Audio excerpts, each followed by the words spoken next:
I'm about to pull it up too. On oh, I forgot to tell. I always forget to tell my Patreons that I'm live. So let me get Patreon in order. Patreon. I'm about to pull up to see how we look, to see how the stream looking and everything. Cool. I ain't got my ring on. Fuck it. You know what I should have did? I should have put the, let me put the link in here to the Patreon. I should have did all this. 19 are watching. Hello, everyone. How are thou doing? Hey, what's going on, everybody? Hey, Monica Bits. It's such a delay on StreamYard. Like, I can see all the comments, but they ain't even rolled in on this side. Hey, everyone. I'm just getting the stream together. Me and BubzDaGawd. Hello. Hope everyone's having a wonderful Thursday. Yes. Let's see. Let me share to the Patreon. I'm going to be going live on Patreon right after the stream, too, because I got some things to catch my Patreons up on. Okay. As well. So, copy link. Patreon. Press. Conscious don't need no press. I need all the press. All the publicity. All the cloud chasing. Hey guys, I'm live. Can we just appreciate Davion giving us alternate formation teas right now? Okay.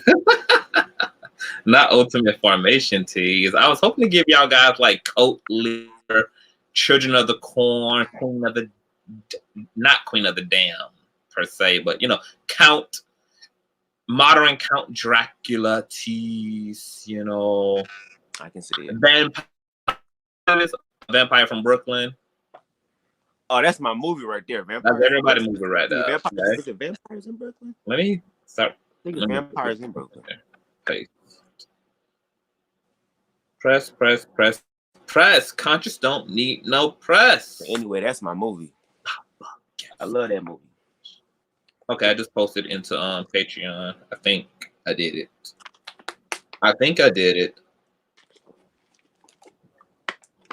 What he said? Hey guys, hey Raw B Privilege. You guys go and subscribe to my girl Raw B Privilege. Dopest chick on YouTube. Content is amazing. Book reviews, hair reviews, social commentating, up-to-date topics, the whole nine. Do that, okay? Hey, Lady Red, what do you need a ring for? Oh, Tommy. Oh, no. I guess she was referencing me.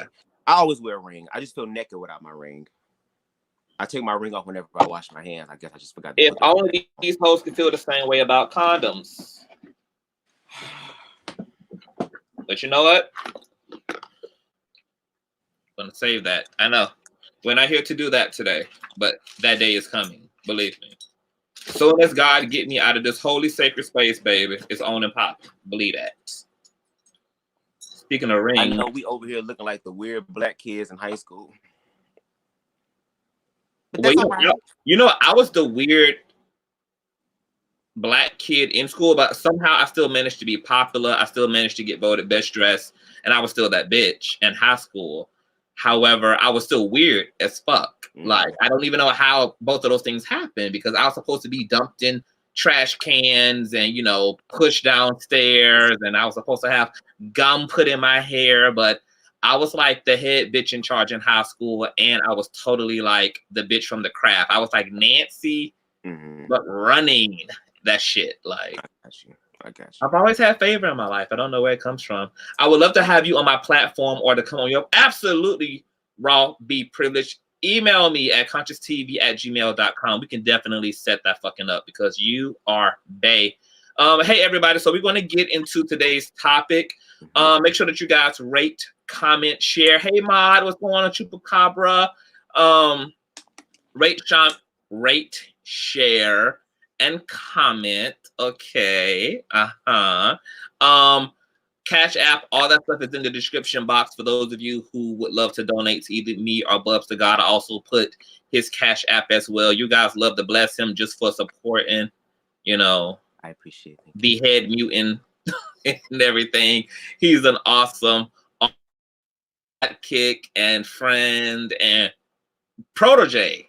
This nigga is literally going to be gone. Like, after they persecute me, after they murder me, after they try me and I rise from the dead, and then I give my final kiss goodbye and I ascend into the heavens, these will be the disciples who will go on to also be decapitated, to also be boiled alive, to also be maimed and murdered in the name of truth. You know, that's what mystics come into the world to do. We come to die in honor of the truth. So yes, he will be carrying on the legacy. And isn't he so cute and adorable?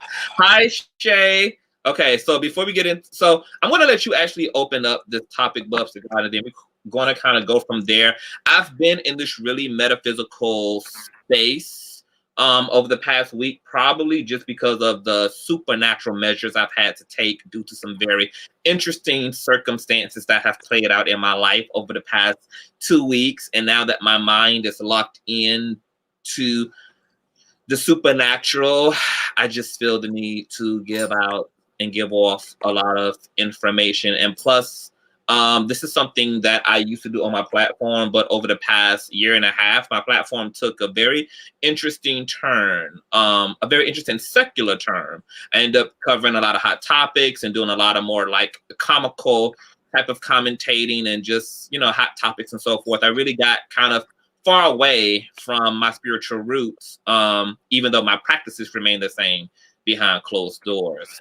So this is an interesting time to get back to some spiritualities and to some esoteric and unorthodox topics like metaphysics and so forth. So I'm really happy to be back in the space and to be giving this to my platform. Also, for those of you who are not a part of the Patreon, I will be going live in the Patreon next to talk about some ratchet shit. So if you guys want that ratchet conversation, you will have to sign up to the Patreon. The Patreon link is in the description box as well. And I'm sure that my mods will be posting the Patreon and all of that good jazz. So BubzDaGawd, and you guys can see what we're here to talk about in the title today. So BubzDaGawd, carry us away.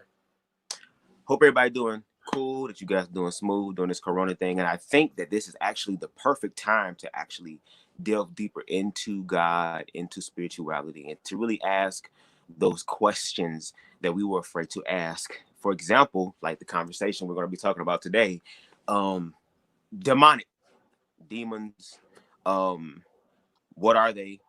What is their purpose? How can they affect us? And I actually asked to start this conversation off because I grew up in the church.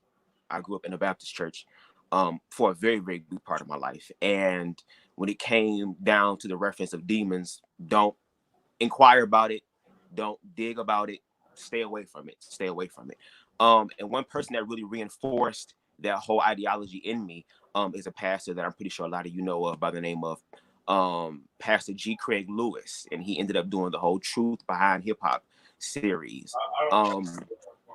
And that completely fucked me up. It completely messed me up in reference to demons. I didn't want to deal with demons. I didn't want to watch any movies concerning spirits or anything paranormal. I didn't want to deal with it. Then I came into contact with this individual here, and he has completely shifted my consciousness in reference to a lot of the taboo topics and situations that we were afraid to talk about growing up. And to actually see what it really is about and to see a man operate in such a righteous way, it just completely baffled me in a sense. And then also too, I had experience that was kind of similar to ayahuasca. I ended up eating this edible that was very potent, and what it put me through, I never been through that before. Never been through that before. I've never experienced that. Nothing that I learned in my whole church career prepared me for what it is that I experienced. But this dude helped me make it make sense to me. So I appreciate him. And I also appreciate you all tuning in just to be more open-minded. Now, here's the thing. You can believe what you want to believe, because at the end of the day, you are going to do that anyway.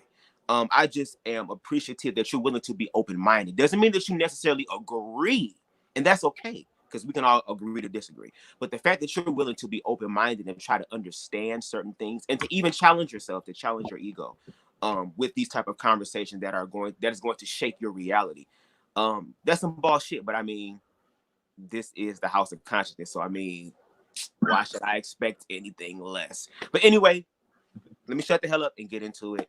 Let's talk about demons. Firstly, before we can even get into that, we have to ask ourselves the question, what is a demon? So, Conscious, can you please define what a demon is? Oh God, can I really define what a demon is? Shit, I never even took the top off. Ayahuasca is a powerful, mind-blowing experience. I've heard. Yes, I took ayahuasca last year, so it lives up to its hype. Maybe I'll get into my own ayahuasca experience here. Dylan, why? What do you mean, Dylan, why? Okay, so demons. Well, initially, demon or demon was just a general word to describe spirits. In general, it did not have any negative or positive connotation. It was just a term, just like the term spirit. It kind of came into play. Then that's when the word demon kind of took on a more sinister meaning and connotation. It was used to describe spirits that originated out of hell, spirits that chaos spirits, which chaos spirits are also used in a lot of magical practices. Think of chaos spirits or demons in the modern times as a pack of wild dogs. When you're really trying to fuck a bitch up magically and supernaturally, these are the spirits that you call upon. What a lot of people also don't know is that you can also use angels in order to kill people as well, or to reinforce chaos, or to cause and wreak havoc. The scriptures tell us that angels, that we're given charge over angels. A lot of Christians don't even really utilize angelic power, even though they have control and dominion over angels. However, I use angels and angelic forces in my own spiritual practices. Now, going back to the term demon, now there are lots of different theologies around demons. Islam has its own theology regarding demons. Christians have their own theology regarding demons. Pagans have their own theology regarding demons. So just depending on what culture, what walk of life you come from, depends on what perspective and what worldview you have around demons, angels, etc. Now, there's kind of a commonality when it all boils down to it, irregardless of religious difference or worldview difference. Most of us accept that angels are ultimately on the side of God, and most of us, regardless of what walk we come from, ultimately accept that demons are on the side of the enemy. And if not, just keep a side eye to anything other than a demon. Okay. Now, before I get deep off into this, let me read this. These comments are flooding, so let me just see what's going on. Facts. A demon is not real, just a description of negative energy in motion of an individual. I like that critical truth with QI. With QI? IQ? QI? Okay. Aren't demons fallen angels? Interesting question. So let's get into all these questions. Raw be privileged. Yes, people are very close-minded to the spiritual, very close, and this is why all hell is breaking out on the earth right now. To the spiritual realm, I feel you can't get close to your creator if you do not explore the whole realm. Okay, so I want to go back up a little bit. A critical truth said, let me find, it's more like an attitude. So more in the new age modern times, because we're more technologically advanced, we tend to have kind of a new age thought around demons and spirits. We kind of don't think of them as spirits who have an independent function. We kind of think of them, as critical truth would say, as an attitude, as negative energy. the truth is, this is much deeper than an attitude. Demons and devils are the alter ego of our Heavenly Father. Everything opposite of light is what encompasses ghouls, goblins, and these exaggerated, narcissistic, sinister consciousness that as it devolves down from the heavenly realm, as it devolves down from light and becomes denser and denser and denser, this is where you get demonic hierarchy, because you have demons who are closer to the realm of God, and then you have spirits that have devolved so far down and have become so dense and so material that they just really fully embody hate, just pure hatred, and they wreak absolute havoc in the lives of human beings and humanity. Okay, now I think it was Hair Moselle asked, oh, Truth Seeker is here. Hello, Truth Seeker. Hey, I wonder what's if this is going my on? friend Truth Seeker, because there's another Truth Seeker as well. But hello, Truth Seeker. Hair Moselle, I think, asks, aren't demons fallen angels? So this is where we get into more of a Christian context around demon theology. So a lot of people think that demons are fallen angels. In a Christian context, fallen angels are simply fallen angels. They're not demons. Through more research through the scriptures, what we understand demons to really be are the spirits of the offspring of the Nephilim race. The Nephilim race was a product of a set of angels, spirit beings, who made a pact to interact with the women of the earth, even though this is considered spiritual blasphemy, because spiritual forces and human forces were never meant to engage in any sexual way, in any romanticized way, and definitely there was never supposed to be any hybrid mixing, no mixing of genes, no mixing of anything. This is also why these spirits were curious for this experience, because laws are made to be what? Broken.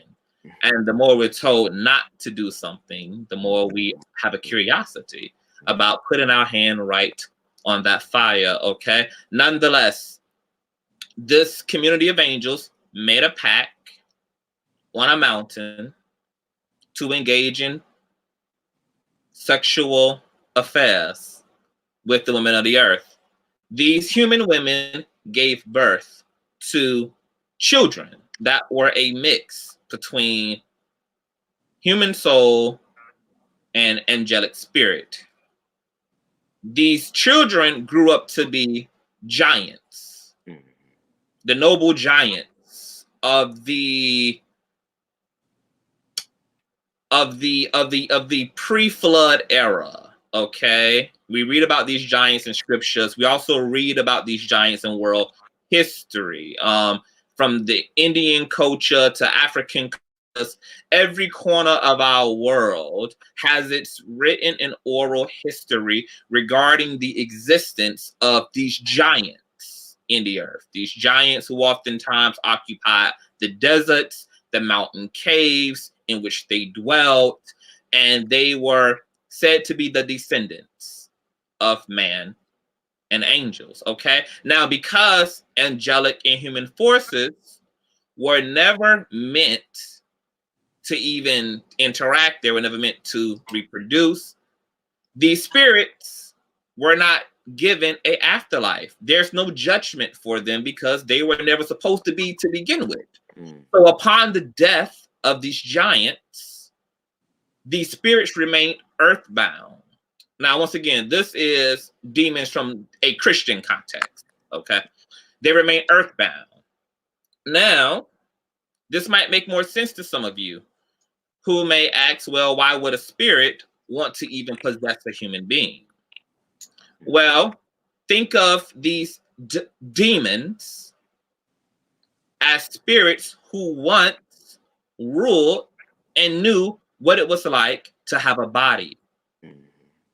Now they're stuck in an intermediary plane with desires that cannot be fulfilled because they're stuck in an intermediary plane. They're ultimately stuck in suspended animation. Now, because they know what it's like to have a body, that means that they had a lot of urges, just like we did. Sexual urges. They have a need for sleep and rest. They have a need for food. Now, imagine you have now died and you are now a spirit. And you exist in a plane of existence between heaven and earth. You're neither in hell, you're no longer in earth, and you're not in heaven either. You're just stuck in some intermediary plane, and you're in spirit form, and yet you still have all of your human or fleshly or carnal urges. Herr Moselle would say purgatory. This would be a perfect term to describe the spiritual dimension in which these demonic spirits are in, specifically the ones that are Nephilim in nature. Now, you're in spirit form with all of your carnal desires. Could you imagine spending decades, centuries, hungry, thirsty, but you cannot feed yourself? You cannot quench your thirst, having sexual desires with no release. These urges, in and of themselves, without being fulfilled, make a mere man demonic. Imagine how you act when you can't orgasm. Imagine how you act when you're sexually frustrated. Think about your mood when you're hungry. Think about your mood when you're thirsty. You become an agitant. You become agitated. Now think of that in a very extreme way as it relates to now the nature of these spirits.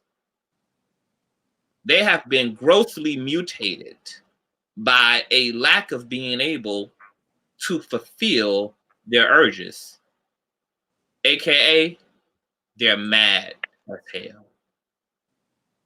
And the only way to even remotely experience physical sensation again, to fulfill these desires,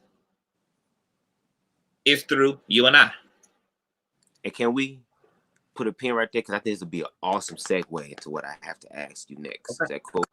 Okay. And speaking about that, the role that they need us in order to fulfill those desires, let's talk about demonic oppression, possession, and then in some extreme cases, infestation. So can you break down what those are? Oppression, possession, and then infestation.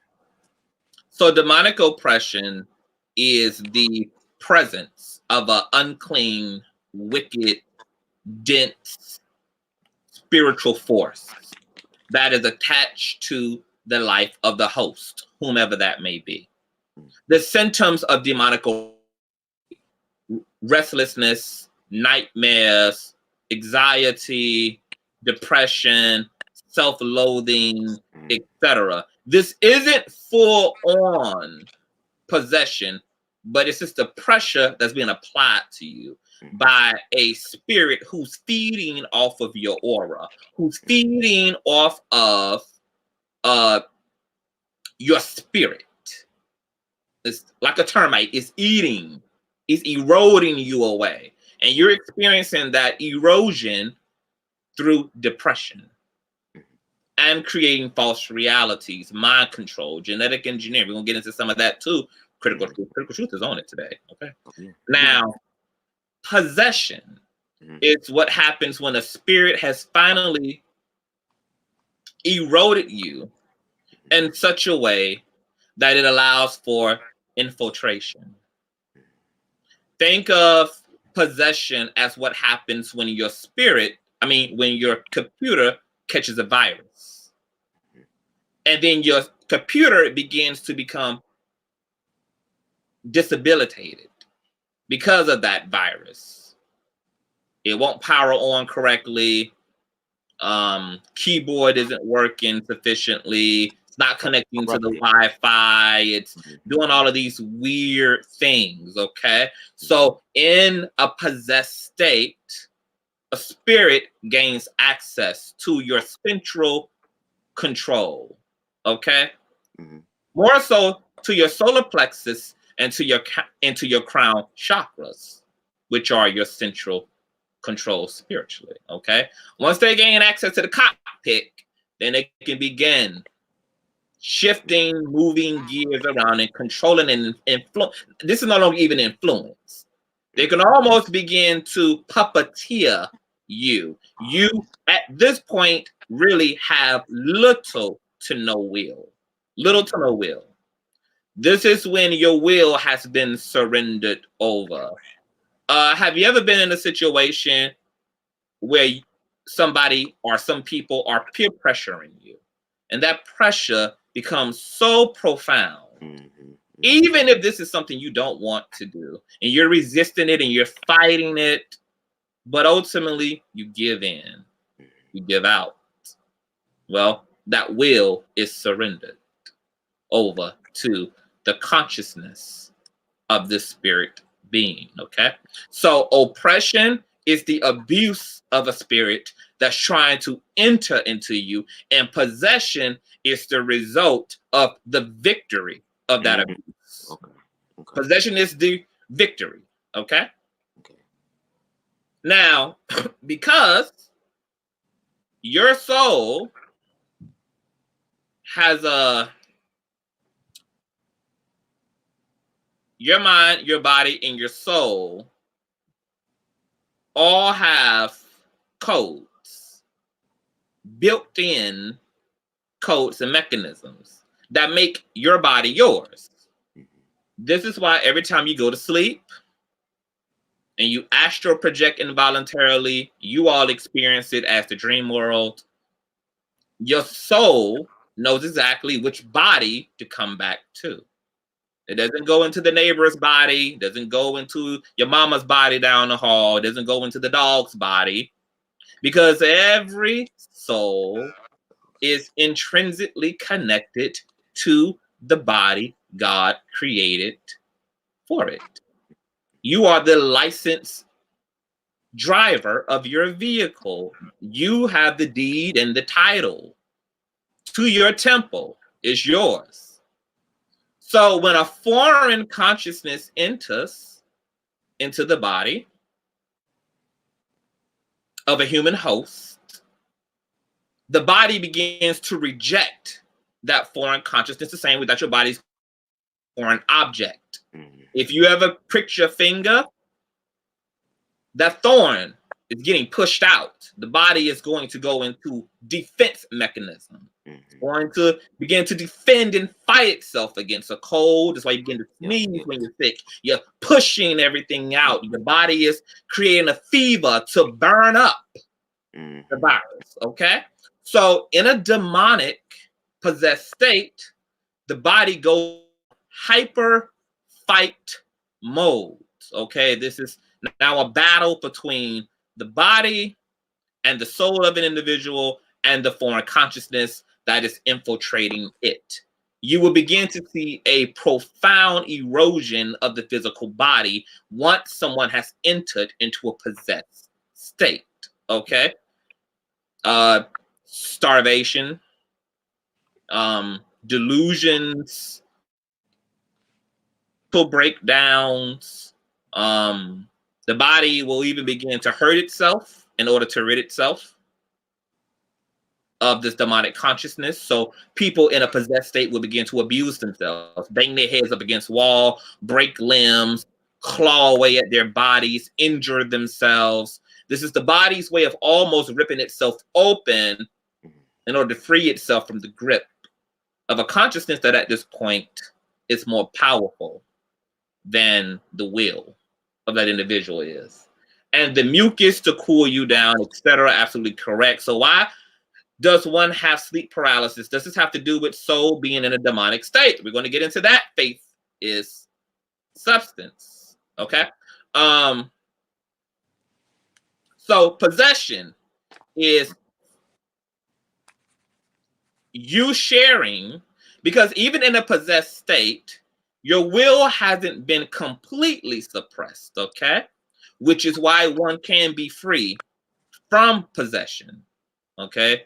Exorcisms, deliverance services, all these things help to coach, motivate the will back into sufficiency so that it could combat this foreign consciousness, which it has an at-home advantage over, because this foreign consciousness is on your home turf.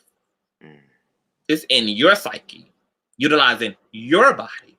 So you have at-home advantage. Anytime a spirit has infiltrated your physical space, your spiritual space, okay? Because it's in your space where you have rulership and dominion.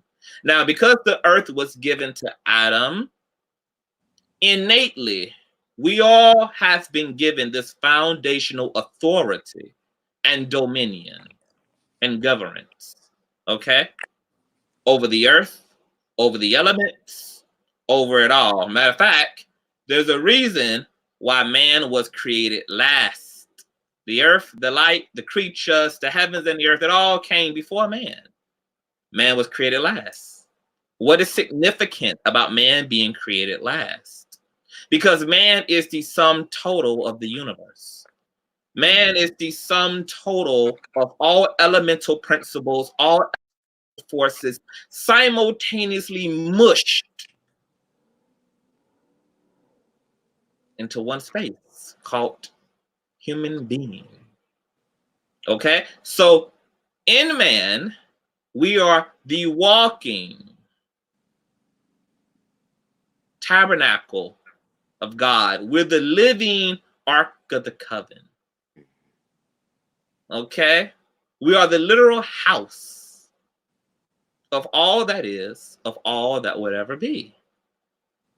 This is what makes man the supreme consciousness and the dominant species on this planet. Our consciousness has an unlimited potential.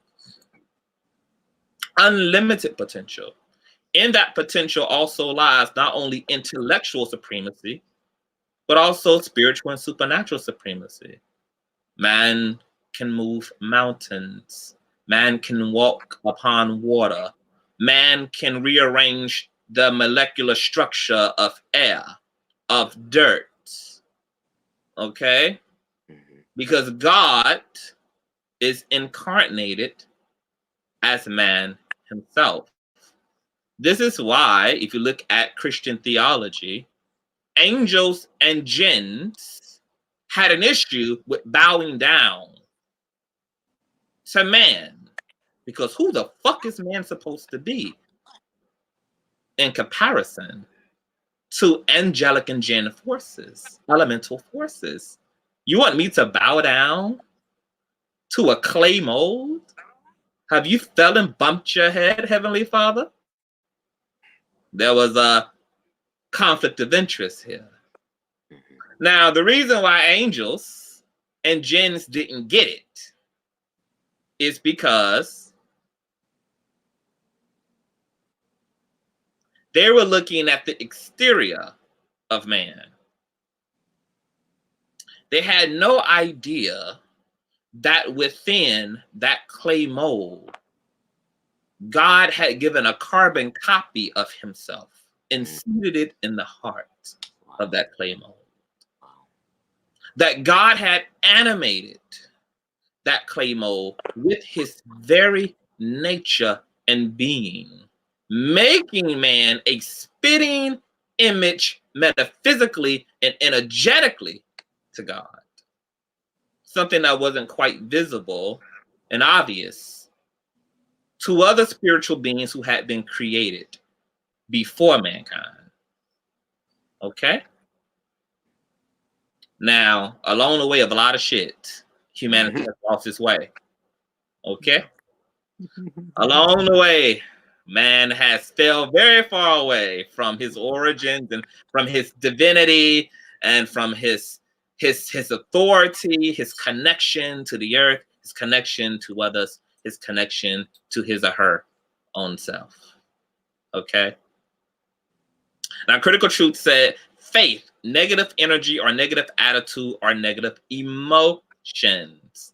Let's talk about the Jinns. We're definitely going to do that. Focus less on the physical and more on the mental and spiritual. See, this is how man fell away. Because man began to become distracted by material self, which is the false self. Man began to identify too strongly with the material plane. And as man began to become enticed and curious and indulgent in the ego self in the material plane, man became blinder and blinder and blinder. And then we see a de-evolution of human consciousness. De-evolution. Elevate ascend. Now, bringing that way back to the original question about oppression and possession, which we've already talked about and defined. You said infestation. Yes. Okay. So all spirit beings are communal in nature. They're born in bundles and they're born in packs. Just like we as human beings, we're not one of a kind. We're in a multitude. Everything is born in pairs. Everything is born in bundles. Everything is created in bundles. Now, what happens when you exorcise a spirit out of your life, whether they possessed you or whether they're oppressing you, is they go back into a dry place and retrieve other spirits who need a home. And then you see to those of us who have worked in deliverance ministries, those of us who have partaken in demonic possession rituals and exorcisms, know that depending on the level of fight between the demon and the human soul, demons will power up their volume up. And then before you know it, you're not fighting the spirit of Derek Cottonworth from 1872, who was a military pilot. Okay. Fighting him and his damn friends too. Think that thugs and gangs have. It's a gang mentality. Okay. If one can't subdue you, we'll come back. We'll take over the higher. We'll take over the entire home, the entire house. We'll seize the kingdom in multitude. So when you get a collective consciousness of spirits that begin to join forces, this can make it harder to exercise and to actually motivate the will of the individual, because now the individual human soul has a quantum degree of consciousness bombarding it, suppressing it. Now you have spirits that have entered into every mental and emotional faculty of that individual. This is all out war now, and now it's a matter of life and death. At this point, the human soul only has two choices: fight or to surrender. Now, what happens in surrenderance is very interesting. Full-on integration. You can actually live a functional, normal life in a fully possessed state. We all see these people and action. They're called our world leaders. They're called our world presidents. What you call the Illuminati, what you all call the shadow government, are no more than humans who have fully integrated with homicidal and maniacal consciousness, who are now operating in a sophisticated way, in a civilized intellectual way, to take from man what is inherently man's, which is the earth, to dominate humanity, to control this God-given garden, this Eden, as the Bible is called, okay? Anybody who's died in a possessed state was a fighter, hands down, because they had the choice to also surrender and become one with this lesion, with this individual consciousness, or with this infestation. And yes, more than one spirit can possess an individual, because really hellbound spirits really make up one whole consciousness anyway. They only really appear to be individual, but it's really one force, one whole God-given force. There's so much more to life than just being a human. Well, you are a human and a being. Human being. You are being human. You are a spirit being human. Yeah, dual experience. You are a spirit having the experience of being a woman or a man. You're having a virtual experience of an identity that's only relative to the here and the now. Your identity as an American, as an African, as a man, as a woman, as a mother, as a homosexual, as a transgender, is all relative to the here and the now. That's it. So it's relative to the here and now. It has no further connection beyond your existence, your human existence in this particular life. Only relative to now. That's so interesting to me that people can get caught up in all this shit. Like black, white, gay, straight. They make to do with an identity that's not even real. You're trying to control parts of people that don't even fucking matter. What you perceive as the homosexual sin, or the sin of the sinner, or all these labels and all of these ways we identify with form, is completely and utterly superficial. Completely irrelevant. The only thing that actually matters is what you do. It doesn't matter what you identify as. It doesn't matter what you look like. Doesn't matter what you believe. Believers come from all folds and walks of life. The word says that I have children, I have people who are of a different fold, of a different mold. I have sheep in barns, in fields, in mountains. I have them as people, and I'm in people in ways that you're only going to be able to identify through the fruit of their being. Because if you judge them by their living, if you judge them by their aesthetic, if you judge them by their culture, you miss it.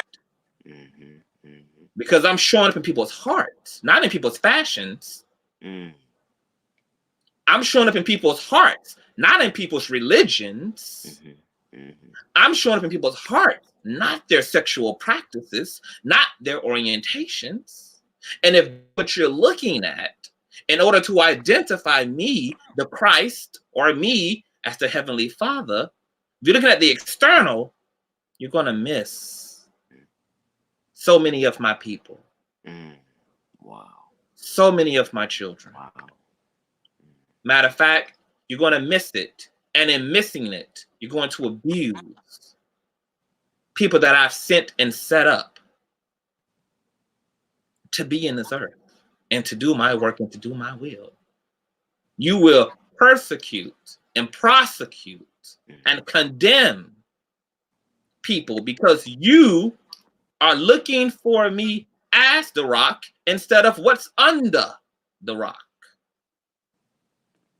Okay? And we see a prime example of that, okay? When we look at the way religion treated the Christ in the New Testament. He was everything but a child of God. And in this earth, every homosexual is everything but a child of God. Every nigga to a racist is everything but children of God.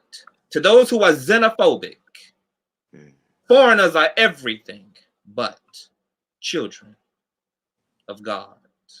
To the transphobic, transsexuals and transgenders are everything but a child of God. And Christ said, remember, when they persecute you, they did it to me first. Pick up your cross and you follow me. So you have a left-brained attitude, which is what a religious attitude is. It's allegiance to the law. Christ told us what happens to those who follow suit with the law. The letter of the law killeth, but spirit giveth life. Spirit giveth life. To become whole and not holy, but whole. Come on now. I like that. I like that. Push through critical truth. I like that. Okay? That was good. And wholeness has nothing to do, has to do with what's under. Under all of this. And I think it kind of goes back to what I had said in one of the previous lives. When it comes to God, God cannot be explained. He can only be revealed. And it can only be revealed through experience, which is why I commended you all in the beginning, for those of you who are still with us, who ain't completely freaked out yet. But that's why I can commend y'all who are open-minded to try to understand. And that's the quality that kind of makes it a little bit different. So I just wanted to insert that little part there. Didn't mean to cut you off. Go ahead. No, you good. Cut me off. I mean, this is our dialogue.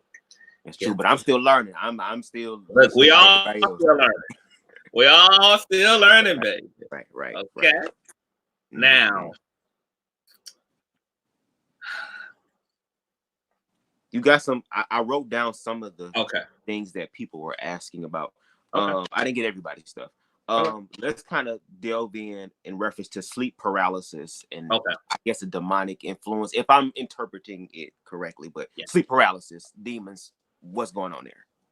Okay, so sleep paralysis. Now, in Western civilization, we have an attitude about sleep paralysis, which is the old hag riding you. Most of you have heard this myth, this urban legend, as a explanation for why you may wake up in the middle of the night or wake up from a nap and experience paralysis. You feel consciously alert. You can see, you can hear, you can even feel. Okay. This experience has been demonized in Western civilization. Now, the medical community has provided a very great explanation for sleep paralysis. What happens is melatonin, which is a substance that's created in the brain that is distributed out throughout the body when you enter into the REM state of sleep. Okay, this is when you actively start dreaming. And it partially and temporarily suspends movement so that you don't do what? Sleepwalk.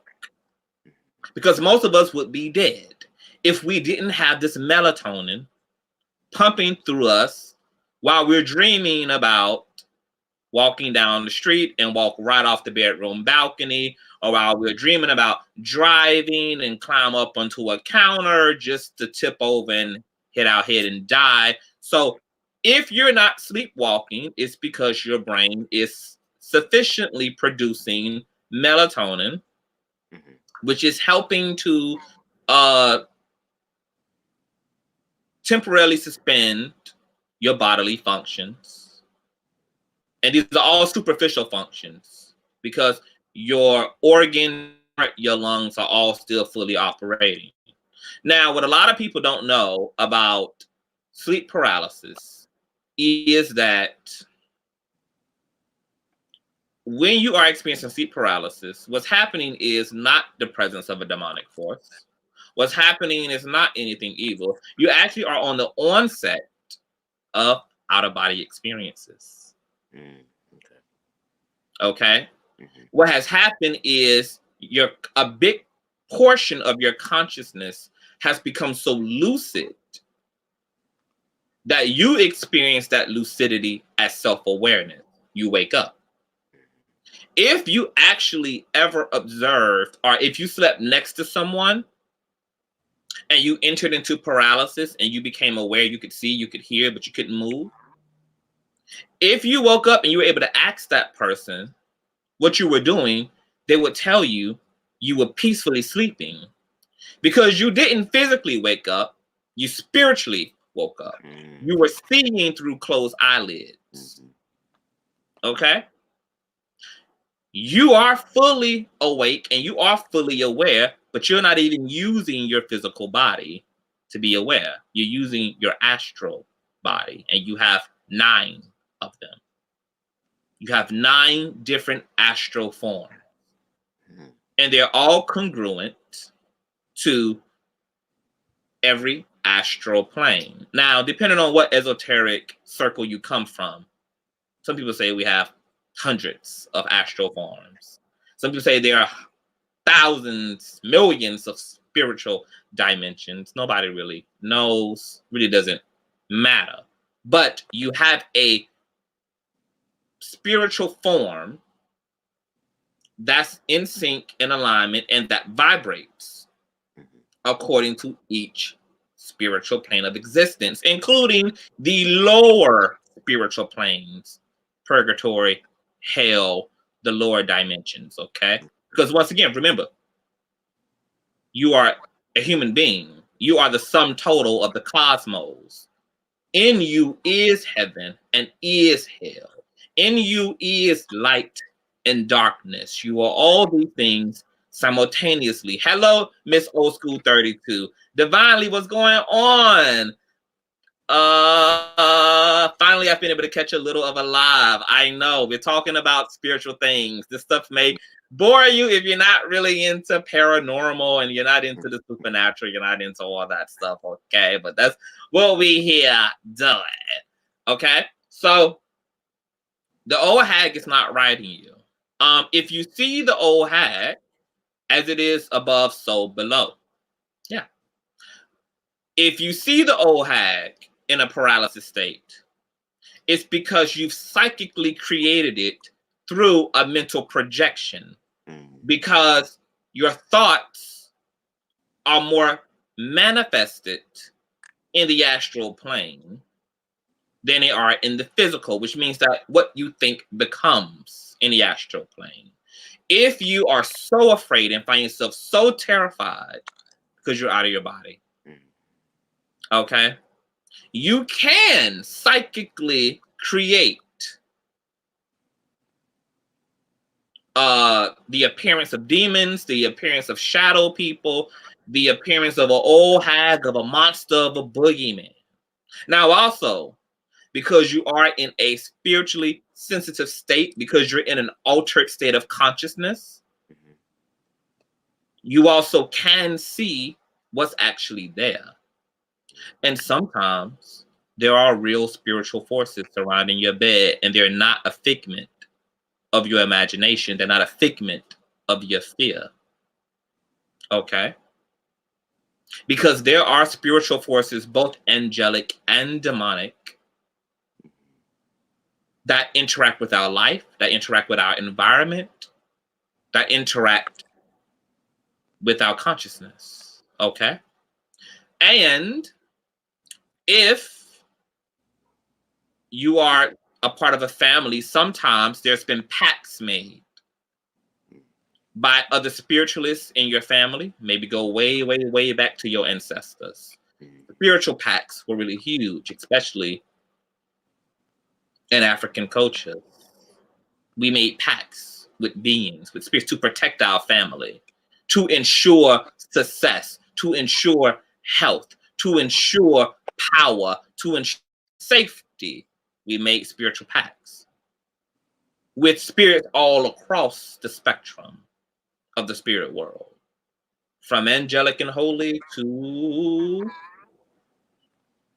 some spirits that it could go left, it could go right, because we're gonna get into Jinn. Yeah, I actually have that written down too. Yeah, we're gonna get into Jinn because they are a part of this. Okay. Now, Critical Truth said fear is false and makes you physically sick because it attacks your CNS. Now, but can we go into that? I'm sorry, because I wrote that down too. Thank you so much for that. Demons and fear. I wrote that down. Can you, if you can find a way to segue into that? I didn't want to cut you off, but yes, can we talk about demons and fear? But can you also give us your infamous acronym for fear? Oh yeah, fear. Fear. FEAR. False evidence appearing real. That's all fear is. False evidence appearing real. But go ahead. Now, what's truth? What's truth can scare the living goddamn daylights out of your ass too. Okay. Most definitely. Fear is really the product of you not knowing who the fuck you are and not knowing what the fuck is going on. Because what you don't know, you have no choice but to be afraid of. What the fuck you don't know, you have no choice. Okay? No choice.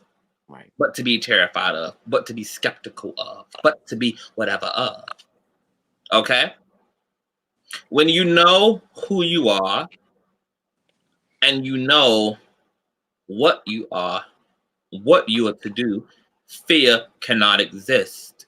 If you have fear, it's because some part of you is uninformed and therefore experiencing itself as fear-based.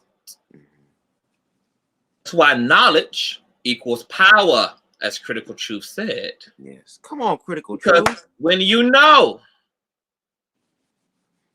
there's nothing to fear. There's only to do. Okay?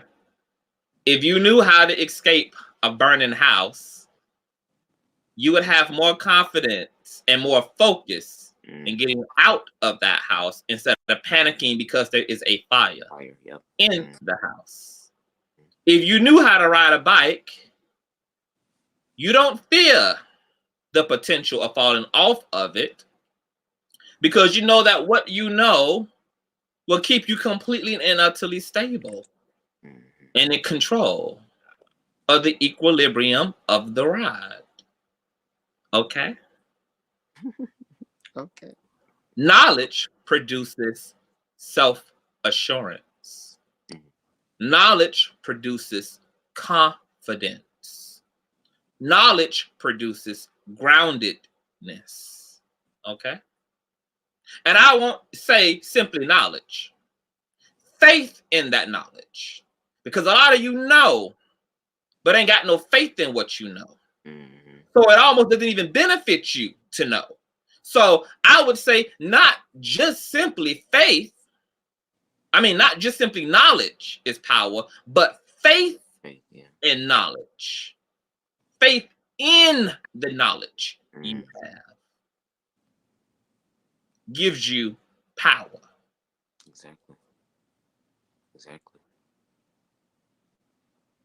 Exactly. Let me see what else we got down here. Okay.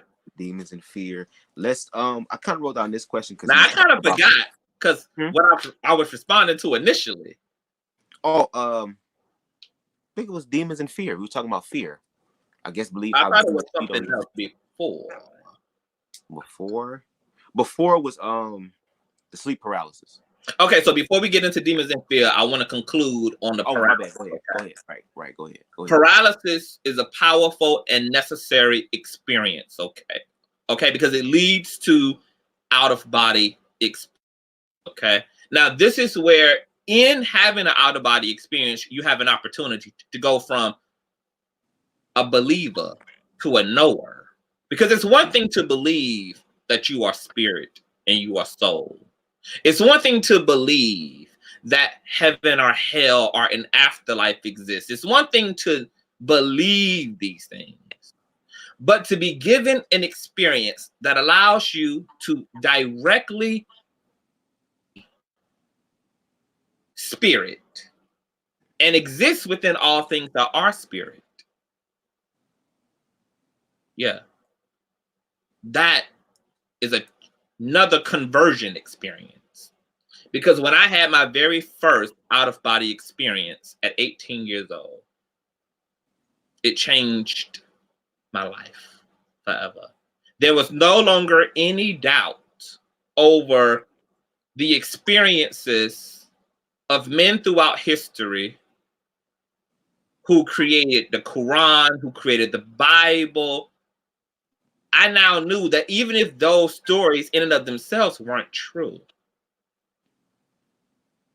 that these level of experiences and visitations from the other side were absolutely 100% true. True. Because the ultimate truth is not in the physical. Yeah, it's in spirit. Spirit, yep. And to experience yourself as spirit, to experience spirit, is what's truly real. Now, when you've never experienced spirit or haven't had full-on spiritual experience, you can stay a bit more doubtful, a bit more connected to the mortal self, a bit more connected to the cardinal self, and you can believe more in what you see with your physical eyes. You're more bound to believe what you hear with your intellectual mind and what you hear with your physical ears. Not everyone has that capacity, but see, that's where I have to disagree. Every man, aside from psychopaths. No, because there literally are vessels on this earth that are created for evil. So they're like agents of chaos in a sense. Agents of chaos. Now, the God of the Bible, because I know that the Christian God ain't everybody's God, but the God of the Bible says that he created both doers in good and doers of evil. That he created both light and darkness. That he himself did these things. And he himself has a higher purpose for these things, okay? Now, I believe, and maniacs and psychopaths, they do make up a minority on the earth. It's not a lot of them. There's more souls made in the direct image of God than there are those who are literally created as agents of chaos. But they are here. Now, as it relates to everyone having the potential, everyone made in the image of God has the potential to fully recognize, perceive, experience, and interact with spirit. Now, whether you ever cultivate that, whether you ever practice anything in such a way, whether you ever get rid of your ego in such a way, whether you ever slip and slide into a lifestyle that can usher you into those things, is what it all comes down to. But everybody has the potential to know who they truly are and to see what's truly there. And what's fucked up about America, what's fucked up about the Western world, Western society is that we are more religious, which makes us more left-brain and masculine in the way that we approach spirituality, which is very interesting to me because Western religion are Middle Eastern spiritualities. Okay? And when you study the spiritual practices of Middle Eastern people and Middle Eastern countries in comparison to America, it's fucking night and day. These people honor in the Middle East, they're prophets, they're palm readers, they're soothsayers, they're healers. These people produce miracles that make America look like the little caboose that could, but won't, and doesn't. Middle Eastern miracles are that of Moses. Okay? Talk about extraordinary, extreme, science-defying spiritual and supernatural interventions and manifestations. Everything from raising the dead to human beings growing limbs back. Everything from bilocating, everything from strong prophetic and psychic knowings. However, America is supernatural for us to find a parking space in Walmart. We use our angels to help us get to the front of the line in Dollar General. Lord, please.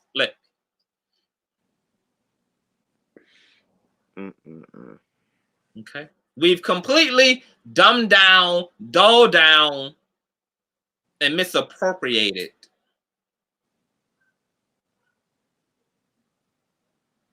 this powerful book, very magical, occultic book we have access to called the Bible.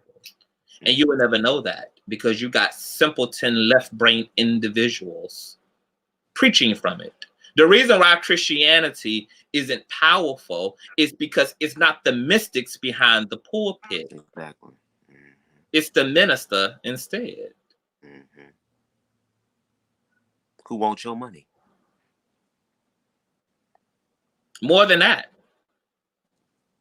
if you're not a mystic and you're behind the pulpit, what you default to is being a letter of the law. And that's why you're killing your people.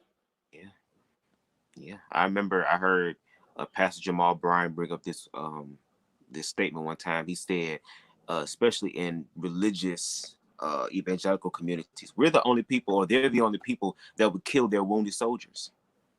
They'll kill their wounded soldiers. They won't heal them. They'll just kill them. Kill them. Yeah. It's easier. It's easier to do it that way. It's the blind leading the blind. Okay. Yeah. It's the narcissistic leading the empath. See, the audience, the congregation access the empath. So they're so giving, so trusting, so submissive to pastor.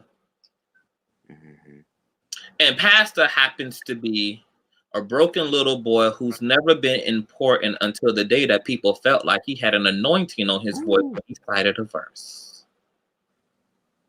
And then as that little broken boy who never was made to be significant ever in his life, who didn't get recognized until other sleeping unconscious sheep gazed upon him and gave him some special acknowledgement, that then he occupied the pulpit and allowed his ego to be completely consuming. And now what is supposed to be the house of God is the house of Derek. What is supposed to be the house of God is the house of man. Okay? And now the only person benefiting from the scriptures, the only person benefiting from the community, the only person benefiting is the man behind the pulpit. With his fancy BMW and his private plane and his bank account that's oozing out of every hole and his fame and his notoriety and his books and his privilege. And I was almost going down that path myself. Tell us a little bit about it. Tell us a little bit about it. Okay. Well, like I said, I grew up in the church, a very, very big part of my life, a Baptist church. And I've been told so many times, oh, God is on your life. God gonna use you in some way. He gonna put you in front of thousands of people. But there was always something in me was like, yeah, I know God is gonna do that, but he's not gonna do that here. I'm not gonna be in a pulpit here. You know, I'm not gonna be doing what everybody else is doing. But I feel like I was being pressured into that, to the point to where people in my church would wouldn't just ask me, basically tell me what I need to do. And of course, being an empath, being a person who didn't like conflict, person who really at that time was very deeply insecure and was not steadfast and grounded in who they were, I felt guilty going against that. And then being told to be submissive, especially where the religion is. If you look back at it during slavery, they had something called the Slave Bible, which took all the empowering, enforcing revolutionizing scriptures out, and to leave more of the submissive, passive scriptures. And that's what we fell under. And I hate to say this, but I mean, I can just use this as an example. The most recent Clark sister biopic that came out, it was an amazing movie. The acting was but it's okay. I mean, when you got the church doing stuff, a lot of times it's about the singing that really save everything. But other than that, the singing was good, all that stuff. But really, it, to me, and I have to agree with what even LRL, Larry Reed Live said. I believe it was a ode to their mother, but it goes back to that respectability politics type of situation. And I almost went down that path. I'm sorry for getting off track, but I almost went down that path. They tried to peer pressure me to be a youth pastor. They tried to peer pressure me to really do all these other things that I, at that point, didn't really feel comfortable doing, because I was still struggling with my own sexual orientation at the time. But to kind of fast forward it, I just found out some news about my pastor that I used to go to as far as the church. And I'm not going to put all their business out there, but unfortunately, he has lost his mind. He lost his mind, and I was being groomed low key, almost, if I would have went with it, to be his spiritual son. Now, if my spiritual leader that I looked up to, and especially in religion, they tend to put people on pedestals, so it's kind of like this is a God. If I would have followed that man and followed him and not follow the God within him, or the God within him that was crying out, I would have been completely lost right now, because the man that was leading me was lost. So, but like I said, when you start to, or like Davian has said, when you start to delve deeper, when you start to cast your net in the deep end and really go into the depths of God, that's when you have to really learn to separate yourself and say, okay, let me find out for myself. Once again, God can't be explained. He can only be revealed. And religion, in my opinion, has taught us to be subservient with that and be okay with that. We're okay with casting our cares not on God, not on Christ, but on the pastor, because we want to make someone else outside of us, an exterior part of us, responsible for it, so that if things don't go right, I can blame them. Or to the point to where y'all give, or these people give, so much power and influence over this individual who can't do wrong in your eyes, no matter what. They can do all the horrible things, but no, God ain't through with me yet. But let somebody in the praise team and find out that they were sleeping together, then now we got to sit you down. But the pastor, no. So it's really about getting to know God for yourself. And sometimes it's about having these conversations like this. That's scary, because once again, it's fear. You've been taught something for so long. But when you actually say, no, let me figure out for myself, so at least I know, that's when I think you start really delving into God, because God wants you. See, we're unfortunately, because of religion, we're catching up to God. We're catching up to God. The mystics, they're the ones who are following God. They pitch their tents. The religious people, we've been in tabernacles and temples. So we trying to run. That's why we have songs like, I'm chasing after you, or I'm running back to you, and all that type of stuff. Oh, he's leaving me. Oh God, I guess I'm gonna have to carry this shit. But once again, it's about knowing who you are. And I really appreciate all the information that Davion has shared. And y'all, I tell y'all, and I guess I can kind of segue into this until he comes back. or if y'all want to take a damn break, I mean, go ahead. It is what it is. But this man has really truly changed my life, and he really challenged me to think, and to not be afraid to think, you know, and paying attention to the very supportive scriptures, like what Christ said. You know, Christ said that, you know, why do you marvel at the things that I can do? Don't you know you can do the same thing too, and you will go further. But you're going to have to go through these initiations. You're going to have to go through these ego deaths. And it's scary. It's scary, especially when you've been dependent on something else externally from you for so long. It's terrifying. That's why a lot of people fight to the death to protect themselves. And if there's one movie, and I was watching some of the commentary on it last night, is The Matrix. That movie completely blows my mind, because it kind of really, honestly, truly explains what's going on right now. But it's all about whether you believe it or not. That's all. Because you're going to have to take a stance on something. You're going to have to stand on something sooner or later. So you might as well educate yourself so that when that point comes, you can stand 10 toes down and really just live your life without any regrets. So, go ahead. No, you good. No, I completely agree. See, my opinion of the church is that church is supposed to be a revolving door. It's not supposed to be a destination. Exactly. And church has become a destination instead of a place you graduate from. When you mentioned earlier about the casting your net, okay? Paul talks about how we are supposed to evolve beyond the elementary teachings of Jesus. Jesus talks about casting your net into the deep, casting your net to the right side of the boat, okay? And instead of to the left. I believe that somebody who truly has, and this is not really an insult to people who have churches and pastors who have church members who've been there their whole life, because I get it. But we can be naively wrong, meaning well-intended, well-meaning, wrong nonetheless. Okay? Church is supposed to be a space you train them up, send them out. Train them up, send them out. Train them up, send them the fuck out. Model of what ministry is supposed to look like. Okay? And your members are to spend their time being groomed, being fashioned, and being molded by you. And then you send them out to go be Christ to everywhere else. Now, if you stuck in a local church,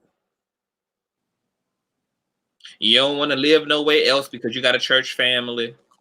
You don't want to be nowhere else because you got a church family. And the only time you and the church do leave is when y'all leave together twice a year to go sing and holler and shout somewhere else for 2 hours. Sing and holler. Oh my God. But you know what God will have you do? Get the fuck on. Go be a grown spiritual person and get. Go change the world. Go change your country. Go change another country. Get the hell on. You got a church on every corner, packed to capacity in this country. And then you wonder why every other country is impoverished and without food and without nutrition, without wisdom. Yeah, you know why? Because all the fucking evangelists here turning up every Sunday, eating patty pies and macaroni. Get your ass the hell on.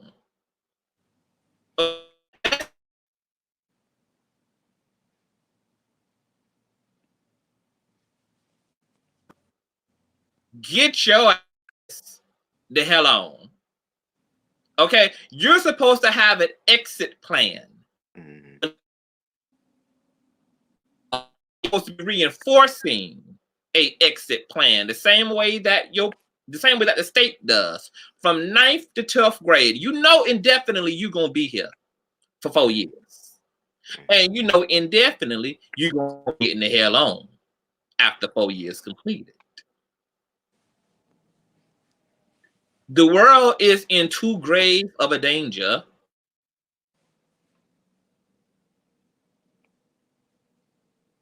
coming in, not knowing who they are, for you to be stuck at Ridgewood Baptist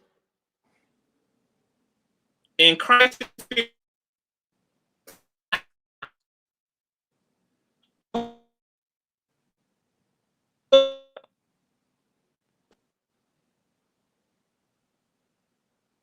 And the only thing you've changed are the drapes in the church's window. You ain't changed your community, because it's also ironic that these churches exist in the most rundown,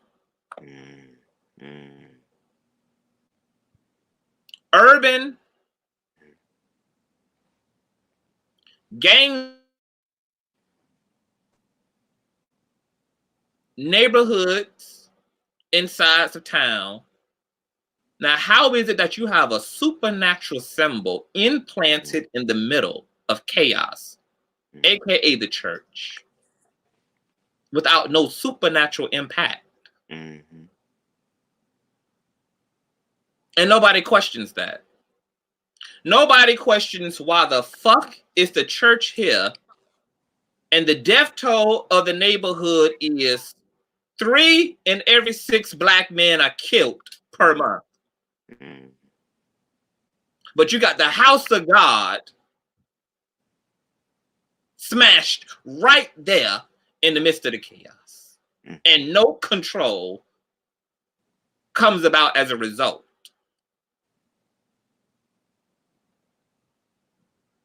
I mean, somebody got to make it make sense. Exactly. And the congregation doesn't question its impact on the surrounding community. How are y'all more readily available to go feed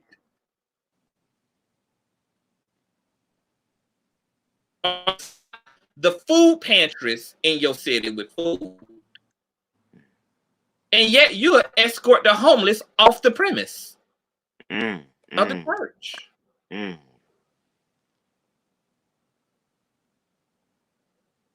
Y'all can donate to big charities for a good look and a tax write-off. But I don't even have the liberty of being a person in the community, even if I'm not a member, and running up in the sanctuary and asking for $150 to put on my light bill. But you're here for the people. How you here for the people, and the people closest to the sanctuary are suffering.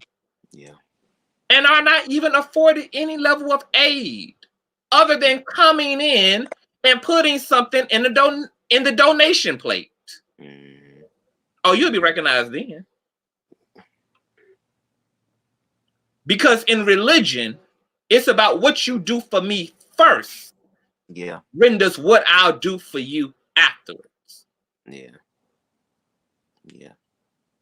What you prove to me first, what you give to me first, what you offer me first. It's contingent upon what I'll provide. Captivating Christian says facts. Hello, Captivating Christian. Come on. Welcome, brother. What's going on? And they are selling our melanin. Hair Moselle. They're selling our organs, our melanin. They're hunting us. They're eating us. They're harvesting us. Every abominable act is happening underneath the sun that shines over this beautiful planet. Period. Hair Moselle says just about money and power. But see, that's the only thing that left brain thinking can be. Because religion is deeply left brain, it's deeply masculine, it's external based. Has no choice but to ultimately be superficial and plastic in nature. Faith in Substance says, ConsciouzTv, I think you should consider being a guest panel. That was launched by Jay Wilson. It would be an added bonus to share this knowledge on his platform. Shout outs to Jay Wilson. Something that I will considering faith is the substance for sure. I would definitely consider such a thing. Now, we kind of deviated to church. We have a field day, but ultimately, I will say church should be a revolving door, okay? If the man of God is not teaching you to get the hell on, to come in, get schooled up, get trained up, get well up, get your Christness up, and then go out into the world where Christ is not, and spread the gospel, because the field is plentiful, but the laborers are certainly few. Then you might want to consider what Holy Ghost your pastor is subscribing to. Exactly. Because Jesus had a traveling ministry, and ultimately he left his disciples. And guess what? Any good teacher and any good leader should be able to leave behind a flock, because it's grown its flock up to be independent and sufficient enough to operate outside of its supervision. Okay? Because see, another thing that's a product of proper spirituality versus religion is spirituality is not the practice of codependency, but religion is. Religion cultivates a dependency upon the man. I was just saying that, See, in religion, it should be no such thing as the man or woman of God. It should be the people of God. Which is what you get when there's spirituality. You don't get a man of God. Bitch, why are you demanding God and we the people paying all the bills? Okay. Bitch, where you invited to speak, bitch, we all should be in attendance and invited, girl. We all should be paid for our appearance. It ain't just about you. Right. It's about you. You couldn't even be you without us. Okay. So how much more unique and special are really, in fact, you supposed to be? Especially when one of your children locked up just like mine. Especially when your family ain't no more functional than mine. Especially when you own your third wife, your third husband, just like me and mine. So what exactly should be the standard in which we sit you upon a pedestal on a mountain? You done had to go from rags to riches just like we did. From top to bottom, just like we did. From bottom to top, just like we did. I'm holding myself. You smiled in your mugshot just like I did in mine, Pastor. I'm holding myself, Chief. What exactly is supposed to be the standard for sitting your black ass up on a pedestal? Okay, I'm done. I'm going to be even more clear. The scriptures also say, and the Lord of Christianity, known as Yahshua, said, if they are of me, they will raise the dead, they will heal the sick. If you don't got a goddamn person nowhere on the roster in your church that can do at least half of one out of the several symptoms of being in Christ, it's time for you to haul ass, baby. Bye. It's time to haul ass. Because Jesus ain't said that his people are just some feel-good talkers. Good talkers. That his people are some movers and some shakers, and they are marked by signs and wonders. That Christ's people are unusual people. They're marked by unusualness. Strange people. Different people. and clocks stop tick-tocking around them.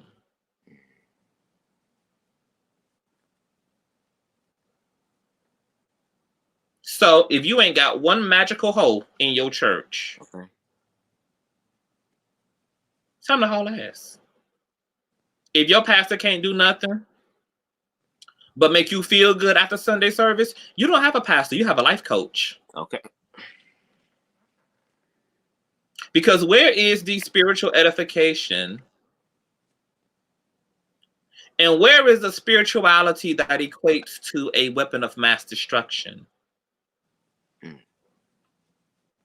Some of y'all call yourselves deeply devout and deeply spiritual, and yet you can't even make it through 6 days out of the several of the week without being ready to jump face first on your face in front of the congregation. On Sunday. Being equipped properly is about being able to make Sunday's sermon experience Monday's experience, Tuesday's experience, Wednesday's experience, Thursday's experience, Friday's experience, Saturday's experience. By the time I get to Sunday,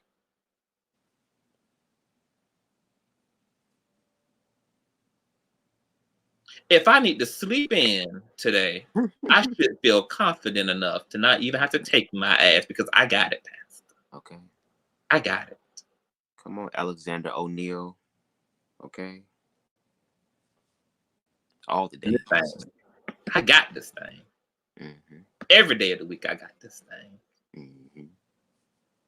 Because I got what you've been teaching me and giving to me. And if what you've been given to me is God, I finally don't need you as a training wheel. Exactly. Come on now. I'm finally being led fully by the Holy Spirit. I no longer need the affirmation nor the validation of pastor. Because what happens when pastor makes your experience of God about him and not about God is that you second guess God because the man of God is in question about your experience of God.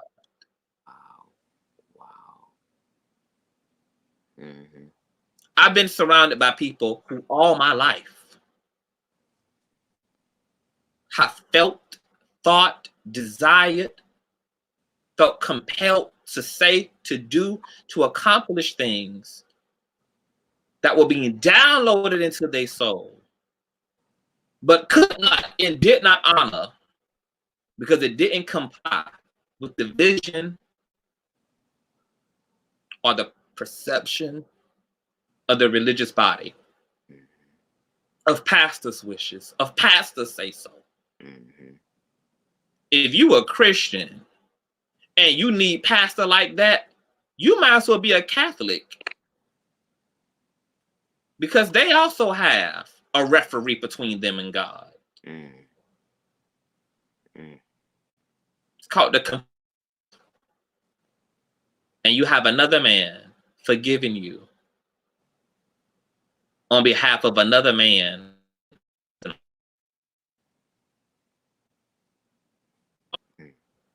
You don't need these intermediary people. Christ came so that there could be no veil between you and that which is all things. Between you and that which is you. Yeah. And that's why I feel like we have to really pay attention to, once again, the whole fear aspect. Because once we start having a unhealthy codependency, and now we got to walk on our own, we don't know how to do it. But in the scriptures, it said that God has not given us a spirit of fear, but has given us what?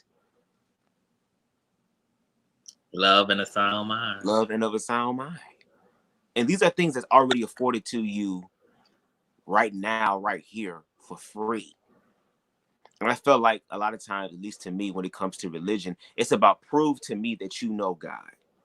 Prove to me that you know God.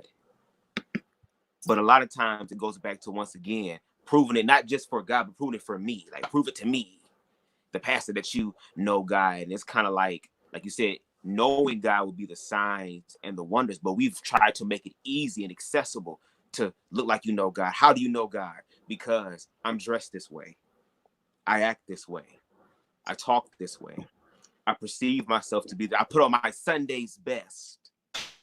And I know all of the sayings. I know all God is good all the time, and all the time God is good. I know the key scriptures to say. I know what chords to play. I know how to finesse the people. I know how to finesse that energy. But then once again, when you late in the midnight hour and you calling pastor and pass the phone, going straight to voicemail, or you calling on somebody that's your prayer partner and they're not available, and you left with just you, it really just ain't you. It's really God there too, because he dwells within you. But once again, we have to learn these things. But of course, we've been told for a long time, you don't question the pastor. The pastor's how can a man hear from God? How can a man hear if they don't have a pastor? How can a man, all these things that we've implemented as far as being submissive and the respectability politics. And I get it, for a lot of people, church is about community. And you want to be around other faith minded believers as yourself. But if y'all not moving forward, if supernatural things are not happening, then it's an issue. Because to be honest, and I can say this in complete confidence, I feel like if Jesus was to come today and was to perform all these miracles, either one, a lot of people wouldn't even know who he was, or two, they would already demonize him and be scared of him. Because think about it. If you somewhere in a church and somebody's an amputee and they lay their hands on them and their limbs start to regenerate right in front of you, a lot of y'all ain't gonna be saying, oh my God, this is the miraculous work of God. They're gonna be like, what the fuck is this? Because it's shaking your reality. Because I think what's happening now, especially for a lot of religious individuals, is getting to the point to where it's like, okay, it's time for y'all to stop saying y'all know God, and it's time for y'all to stop walking in it. Because like Davion said, how is it that you can have 3 to 4 storefront churches on a city block, but meanwhile, the murder rate is high as hell, and it's always on the news every goddamn day? There's an issue with that. But of course, we content because, especially for us as Black people, we want to feel good. We've been through so much shit. It's like, damn, can we just sit the fuck down and just enjoy life? Can we just enjoy life? But we become content with it, when really truth and freedom is calling out for us. Now, I ain't trying to make it about race, but I kind of want to throw that in there, because the Black church is a whole different situation than white evangelicals and all that. But it's about opening up your mind and dealing with that fear. And I'm telling you, once you deal with that fear, that's when life really changes. That's when the Christ consciousness really comes through, because it's like, wow, if I can conquer this within me, if I can let the God shine within me, if God is for you, who the hell could be against you? Nobody. Let me stop. Okay. Baby. Okay, now I want to ask this question real quick. Were you done, or because I ain't want to interrupt you? I ain't never done, but we can carry on. I'm sorry. I ain't never done. I'm a eternal well of perspective and information. So I ain't never done, but we can. I got some questions. We can transition because we had a lot of. Yeah, that's what I'm saying. Mm-hmm. Hey, oh my God, what's going on, pressure cooker? You know what's so funny? What's up? Something done happened. What? Something done happened. What? Something done happened. Because it's a lot of folk whose name I heard from the beef sector of YouTube who I didn't know was subscribed to my channel.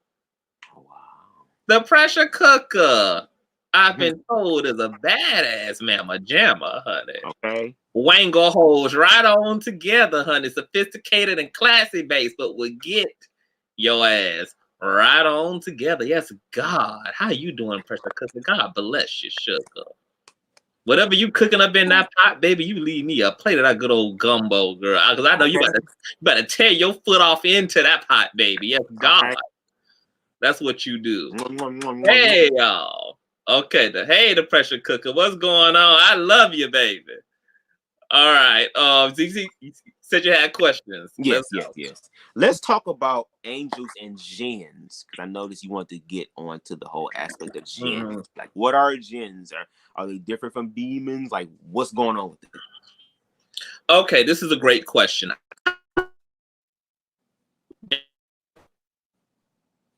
Let it die.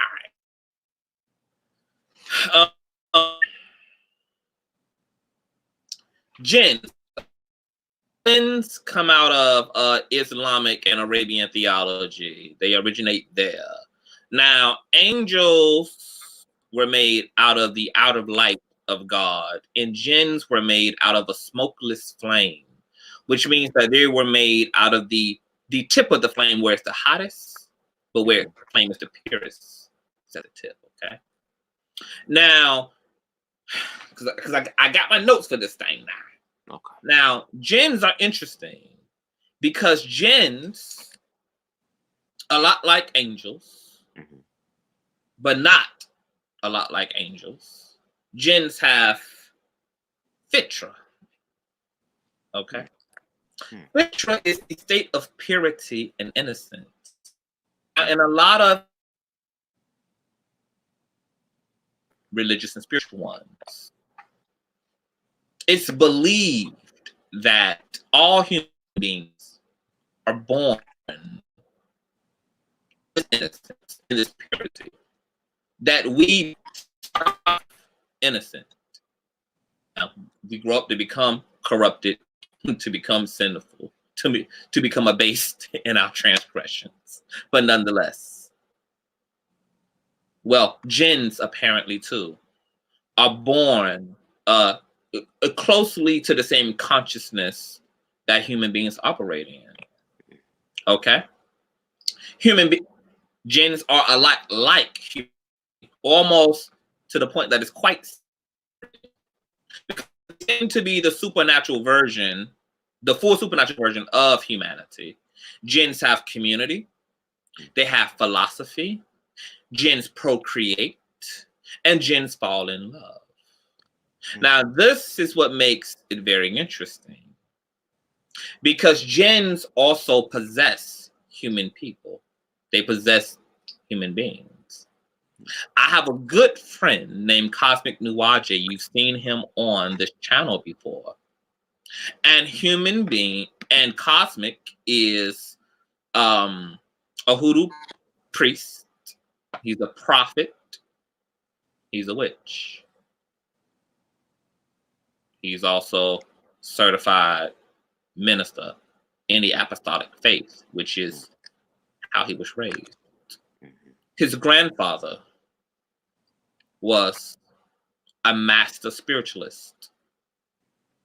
In Cosmic's church, they had a young woman who had been possessed for some time.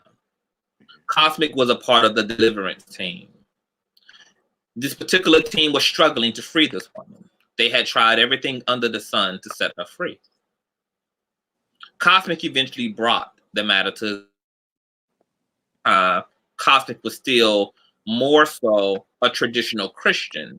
This and a few other experiences kind of what led him into Christian mysticism, etc.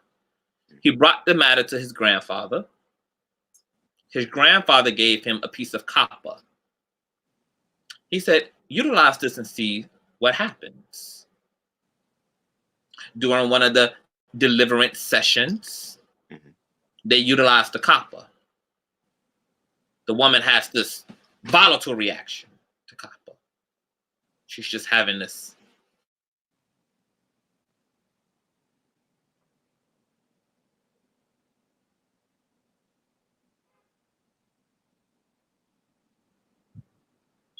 Okay, StreamYard is blanking out.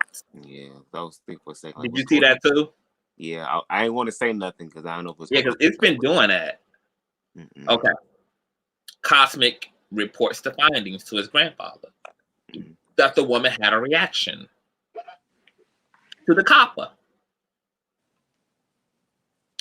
Cosmic's grandfather said, yeah, that's because you don't have a demon. You have a Jinn. Gave him a specific prayer, remedy for the exorcism, and then boom, they successfully deliver this woman from possession. The church felt her because the church is a dumbass.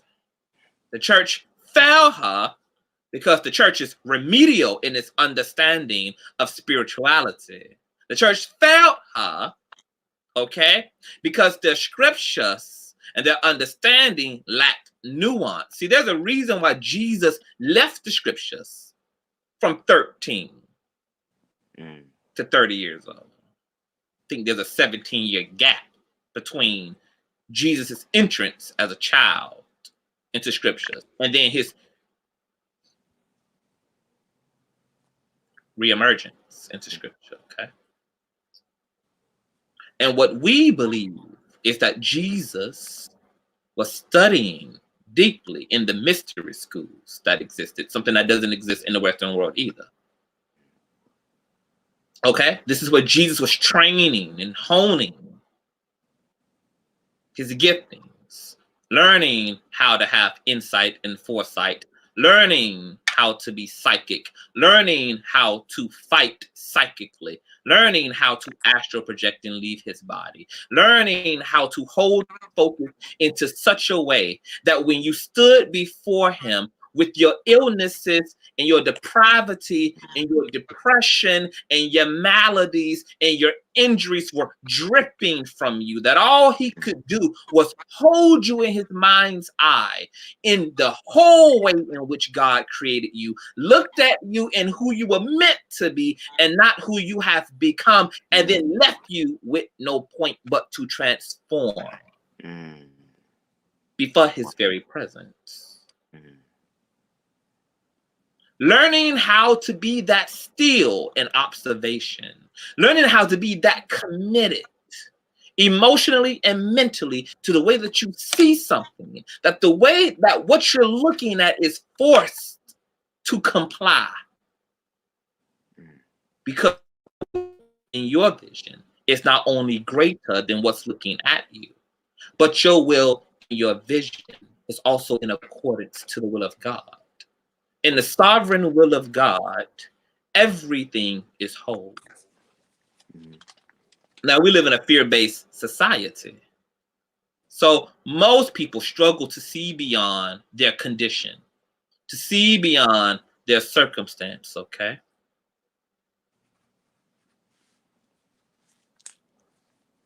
But Jesus was trained to do these things. Now, Jinn, I believe, is what the Bible is talking about when it talks about angels.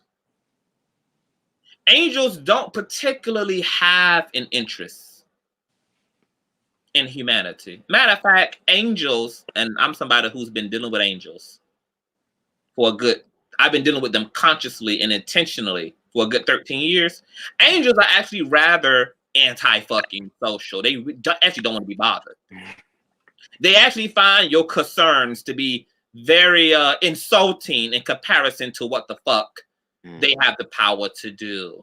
They're almost insulted at the whimsy, flimsy issues that you bring to heaven's floor. I mean, could you imagine being a masterful crafter and being asked to color in a coloring book? Could you imagine reducing your giftings and your talents to such basic bitch functioning?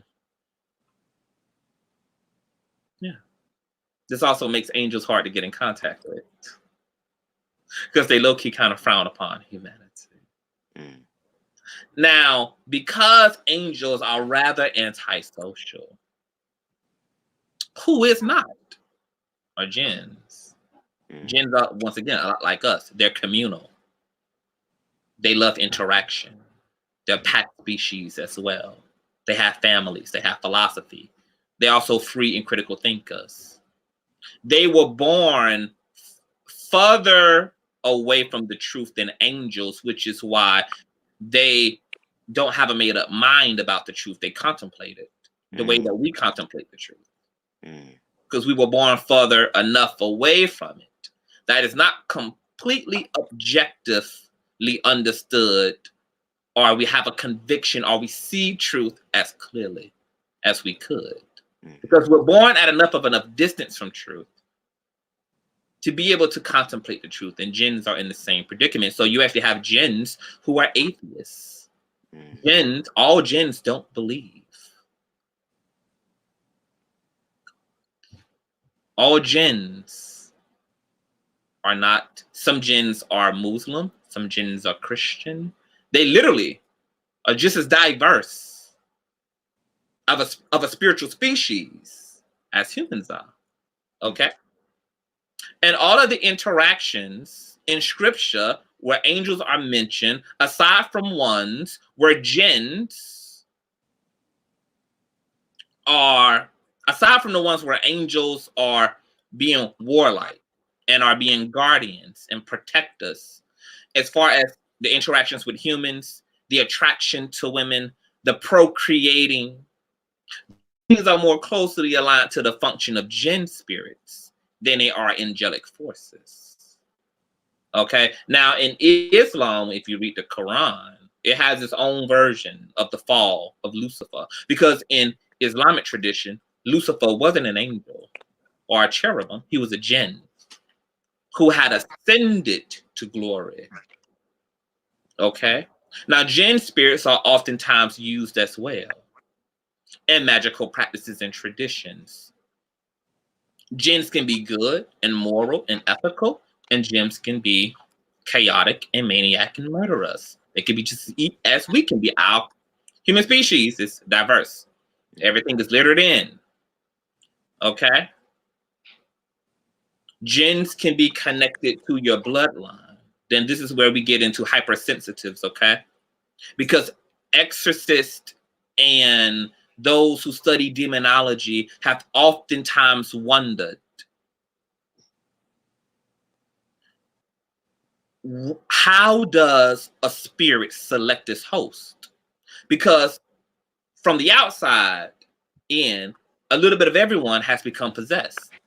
From the most holy of people have become possessed to the most lowly of people have become possessed. So what exactly makes someone susceptible to demonic possession or to spiritual and supernatural encounters in and of themselves? Well, there's a few different things. Your neurological makeup is one. The slightest alteration or the slightest tug in your neurological pattern can make you more susceptible to supernatural experiences. Also, your vibration, obviously, your actual energetic field. You know, because we can think highly of ourselves, and we could be hot, we could be holy in front, and the back door be wide open. But also because spirits are connected to bloodlines, what happens is that great grandmama could have offered up the firstborn of a family member that won't be born until 14 generations in. This happens to be little Christian Susie, who's as sweet as she want to be, as devout as she want to be, living her life, have no idea about the blood pacts, have no idea about the history in her family and their dealings with spiritual things, have no idea that in her blood are pacts and allegiances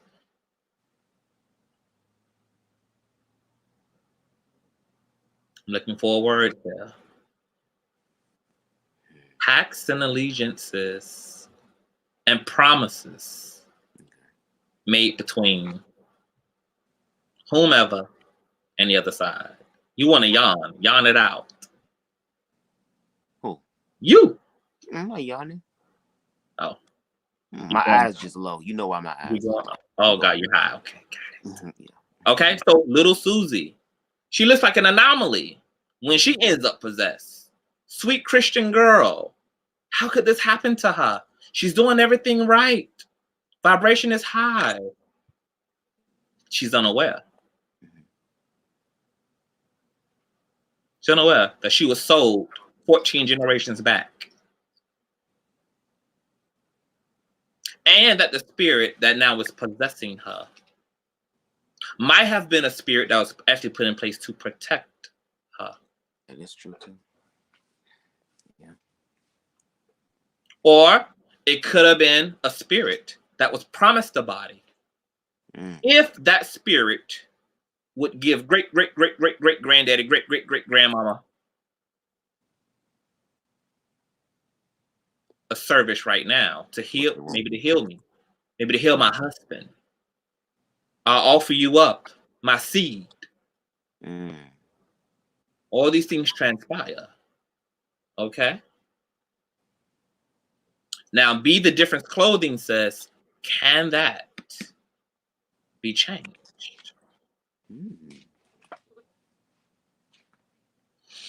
Change, I will say no.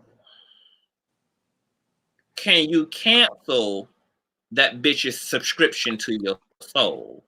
Yes. But will you get that initial interference? Yes. Will that spirit manifest on the proper day at the proper time, like the allegiance, like the promise was put in place to do? Yes. Do you have the power to fight it? Yes. Do you have the power to break this pact? Yes. Now, the most powerful. You smart, because I was just about to ask you that too. That's the most powerful. Well, I don't know that. The most powerful breaker of curses.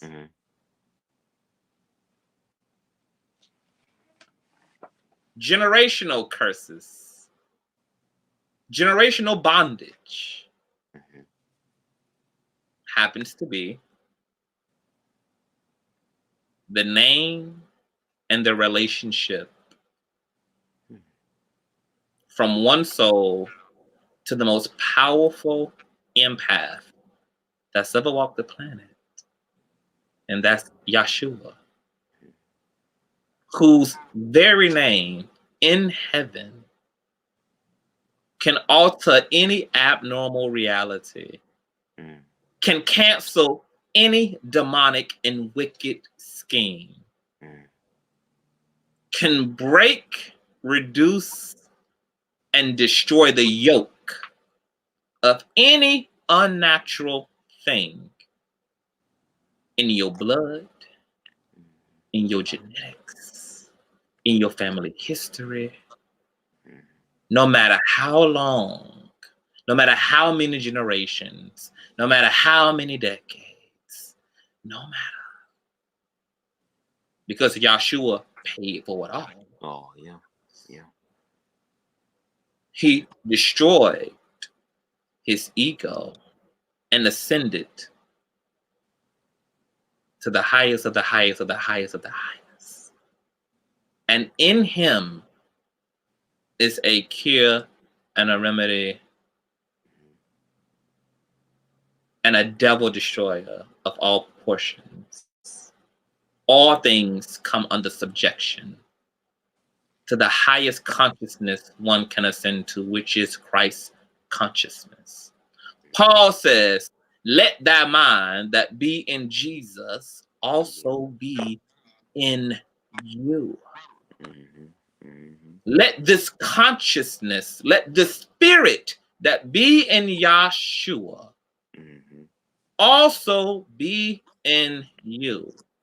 Now, about consciousness and entering and evolving in your consciousness is that these things aren't just about what you now think and your worldview changing and your reality changing. When you evolve in consciousness, so does your neurological makeup. This is why in scriptures it says that believers will be able to drink of poison and not die. They'll be able to wrestle with snakes. They will be able to be set aflame without burning. To truly evolve in your consciousness also changes your physical properties, making you supernatural. Okay? Now we know these people actually fucking exist because shamans and Buddhists are doing incredible feats that come under scientific scrutiny and observation. We're studying these people scientifically who can set fire to rain, who could sit in 2, 3, 10-degree negative Celsius weather without catching hypothermia.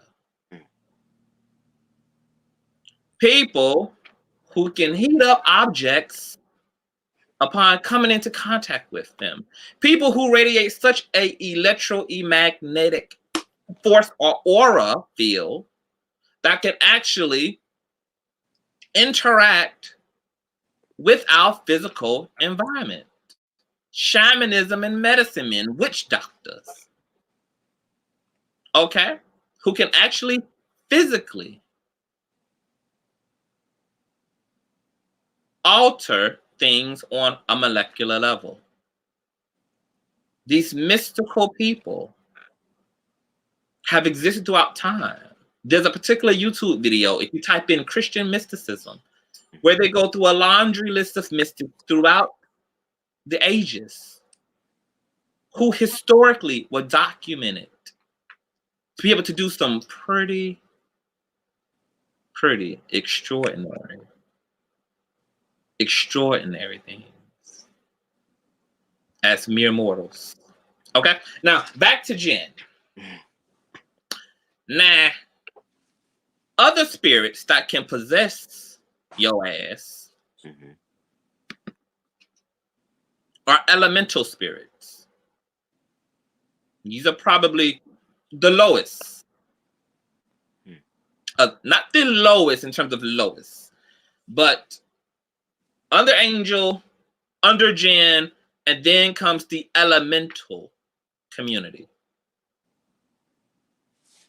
Elementals are kind of the guardians of the garden. You know, this is where the mythology with gnomes and fairies and little people and leprechauns and so forth. Yeah, he's a descendant of leprechauns. You can see by his 4'7" height here, you know. So this is where that mythology comes from. Now, elemental beings are also just as diverse because the more that whatever form you're created in, okay, has a rank and file.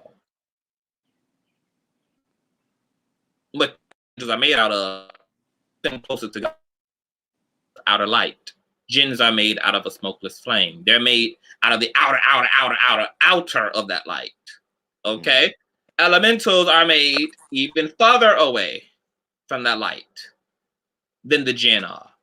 And then comes the physical form, which is very dense in nature. Okay? Our spirits vibrate very high. Our bodies are made in very dense, I'll say trashy material, you know, because matter is it's literally just elemental composition. That makes sense, yeah. I mean, just smashed together. I mean, a bullet could fucking destroy this shit. You know, out of control fire could. But once again, when you also surrender the body to higher consciousness, you can change your physical disposition too. So we haven't even also seen the full potential of our physical bodies because most of us are not even operating at the highest spiritual level that we can, you know? So our bodies is just reduced to a very default setting. And that's just that. Now, elemental spirits also have been used in lots of magical practices. They've been used to help gardens to grow, to help rain to come when there's been droughts. A lot of things that have to do with the earth is where elementals have been summoned from, okay? Elemental spirits can be very pesky, harassing spirits as well. They have very nuanced personalities, just like humans and jinns do. Some of them are mischievous and childish as fuck. Some of them are mature and sophisticated, and they just range in all perils. Okay. Now the Bible recognizes elemental spirits, but not in a sense of calling them elementals. But if you know the world of elementals, you will know that this is what's happening in scripture, okay? There's a particular instance in the New Testament where Jesus comes across a madman. He's possessed. The man has a legion of spirits, okay? The madman wants to be free. The possessed man wants to be free from this. Jesus begins to free the man. Mm-hmm. Yes, he does. And upon him evicting these spirits out of the man, the spirits make a request. They say, Lord, could you please listen to the swine? Because what Jesus was going to do was put them back into a dry place. This is where all spirits that are casted out go to. If you have an origin in mind, well, another one of the issues, and I'm gonna get back to the story, another one of the issues with religion and its deliverance services, or even its exorcisms also, is that they cast the spirit out, but have no destination for where the spirit is to go. Spirits hop back into hosts. Spirits seek out shelter. This also makes deliverance services in front of the congregation dangerous, because you give the spirit you're casting out access to a plethora of bodies that it could then attach itself to. And there are people in your congregation who do not have the spiritual defenses to be guarded against infiltration and attachment to the spirit, who make for a great prey. Okay? Deliverances and exorcisms should always be done in a very isolated environment with only trained personnel a part of that experience. Okay? Because spirits jump from person to person, home to home. If you ever go to church and the pastor makes an altar call and begins to cast some bitches out, get you and your kids and haul ass, baby. This is when Sunday service comes to an end. No, man, what you won't do is have no damn children of the corn ass spirits dwelling up in my family. No, man, what you won't have me doing. Don't you let your pastor exercise the spirit out of no damn body in front. You haul ass. Hold on, pastor. Let me grab my purse. Let me grab my husband. God wish you well, baby. I'll call and get an update, honey. You haul ass. Oh my God. Okay? And your ministers and your prophets and your pastors should know better. But we know that they don't. Because only mystics really do this, okay? Bitch, I don't let nobody call out no motherfucking spirit in front of me, bitch. You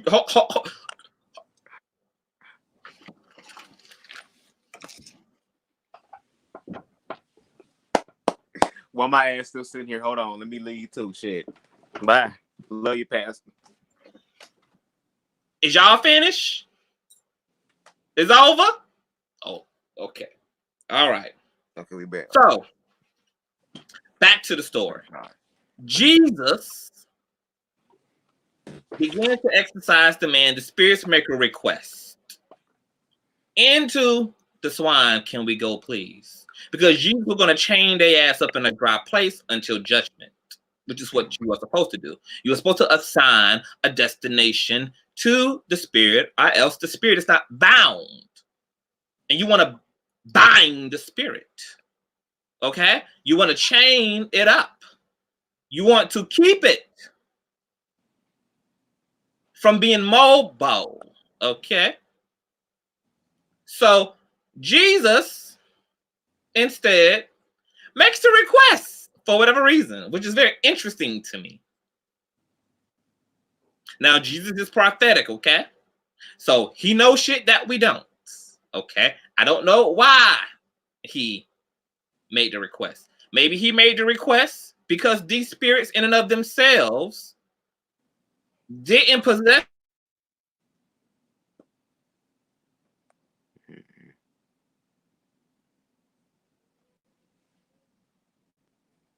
Uh-oh. Getting froze up, Dobby. Oh, Lord, you talking that good shit. You still there? You talking that good shit. They know. They listen. Like, wait, hold Look, on. I told you. Every time spiritual conversation happens on this channel, shit gets to fucking disappearing and shutting down and going into sleep mode and airplane mode and every damn thing else gets to happening, honey. If I was up here talking about mess, baby, we would have no interruptions. Zero interruptions. Did we have an interruption a week ago when I was looking like that bitch from the ring? No, baby. Was able to slay for 3 hours straight, baby. Not a single pit stop, not a water break, not a connection failure. Didn't need to troubleshoot shit. Everything went off without a hitch. Okay? Now give us a thumbs up, you guys, if you guys can see us, if we're back, because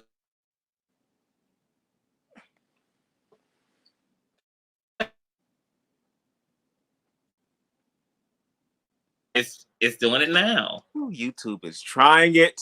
It's the devil. It ain't YouTube. The devil using YouTube Via to try YouTube it. tried it. If you guys can see us in the stream, please let us know.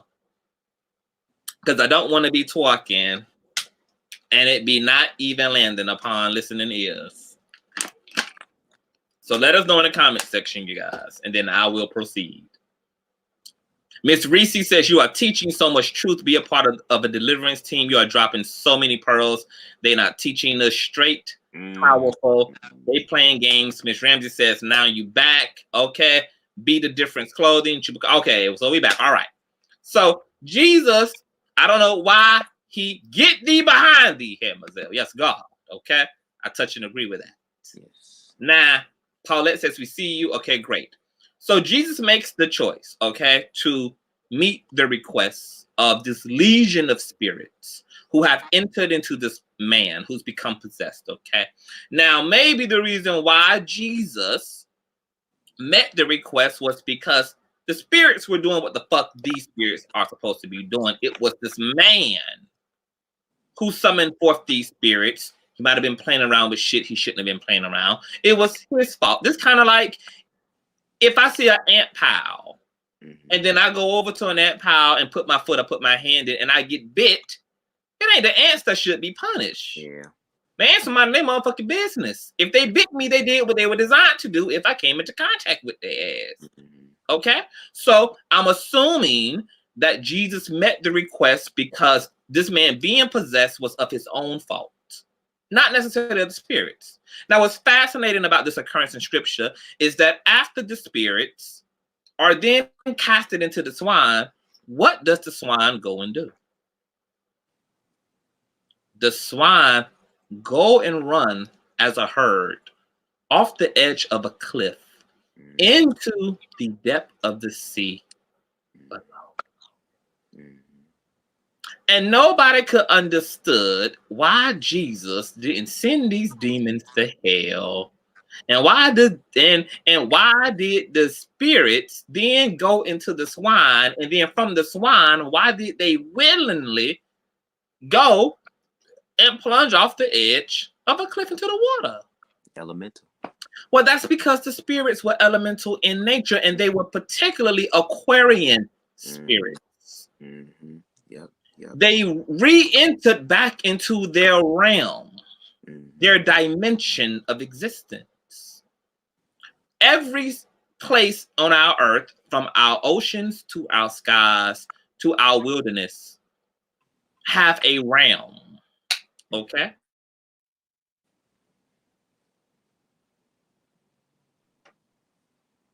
I don't know how many of you guys have heard of Missing 411. You need for, and it is basically a compilation of disappearances around the world's national parks, particularly America's national parks, where people have disappeared under some very unusual circumstances. And what you will find, because see, this stuck out to me. It ain't stuck out to a lot of people because a lot of people don't study a lot of shit in order for certain.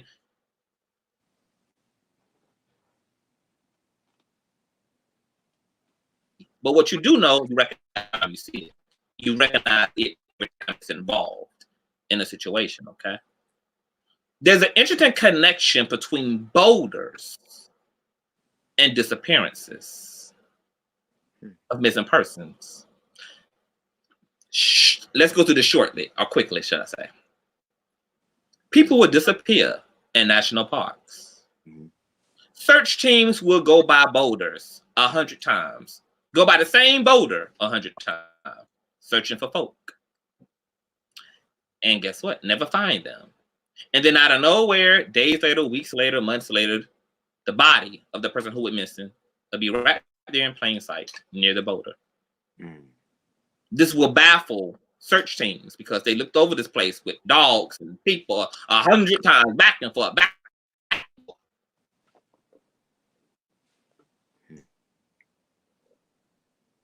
And disappearances in the forests, in the woods.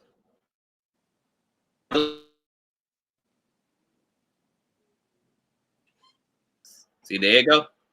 Blinking out of existence again. There we go. Shit blanking out. What a lot of people don't know is that a lot of construction companies that do bulldozing work, that do deforesting work, they now have a particular way they remove boulders or work, or they mostly work around boulders than even move them. Because fucked up shit has always happened to the equipment. People have always fucking disappeared. And what anybody who knows anything about elementals, particularly the ones that we call fairies, boulder homes, fairies. Their natural energetic habitat is in the dimensional space of a boulder. Now, our ancestors, because they were more in tune and more interactive with spirits, understood the earth is low.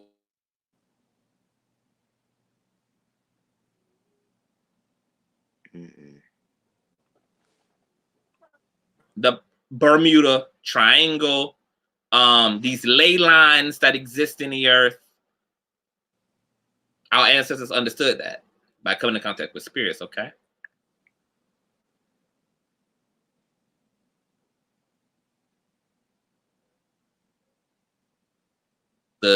Don't trespass here, don't trespass there. Okay, these were a part of the way we lived. We lived in harmony with spirits when we were indigenous people, when we were more tribunal people, okay? But now in a secular society, under capitalism, all those pacts are now disregarded, okay? All those pacts are now disrupted because we just do what the fuck we want to do. We disregard spirituality, we disregard esoteric shit, we disregard supernatural things, okay? We are scientific in nature. We're more left brain now. So this knowledge and these pacts and these understandings have been lost through generations because cultures have evolved. We've moved further away from these spirits. We've moved further away from our practices of respecting the earth, giving the earth rest, etc. We're no longer in harmony with the earth. We just use the earth the way that narcissists use empaths. Wow. Earth is just a stepping stone. It's just something to be utilized. It's something to get us to the next level. We don't think of Mother Earth as a sentient being. We don't think of her as having needs as well. We don't think of her as needing to be replenished and be given into, I'm working.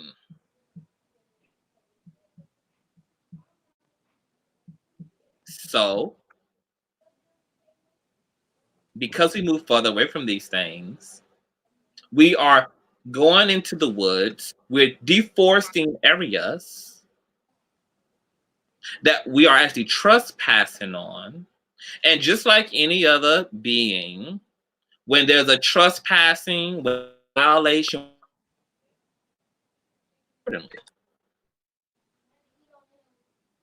so supernatural forces who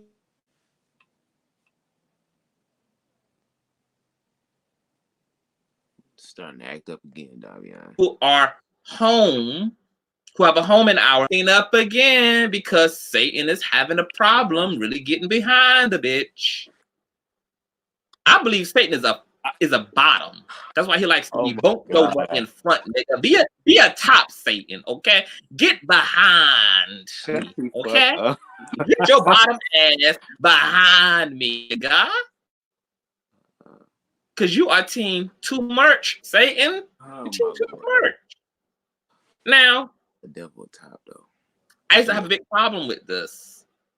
I used to have a big problem with motherfucking spirits killing children, killing teenagers, killing our elderly, snatching their ass up, bringing them into their plane of existence, and then dropping their ass back off over some fucking hole, over some motherfucking gulf in the fucking woods. I mean, these people are always fucking strangled and fucking frozen, and they also have their shoes missing. That's another interesting thing.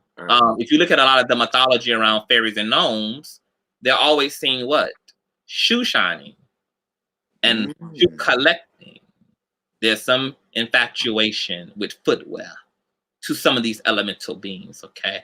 I find that to be fascinating as well.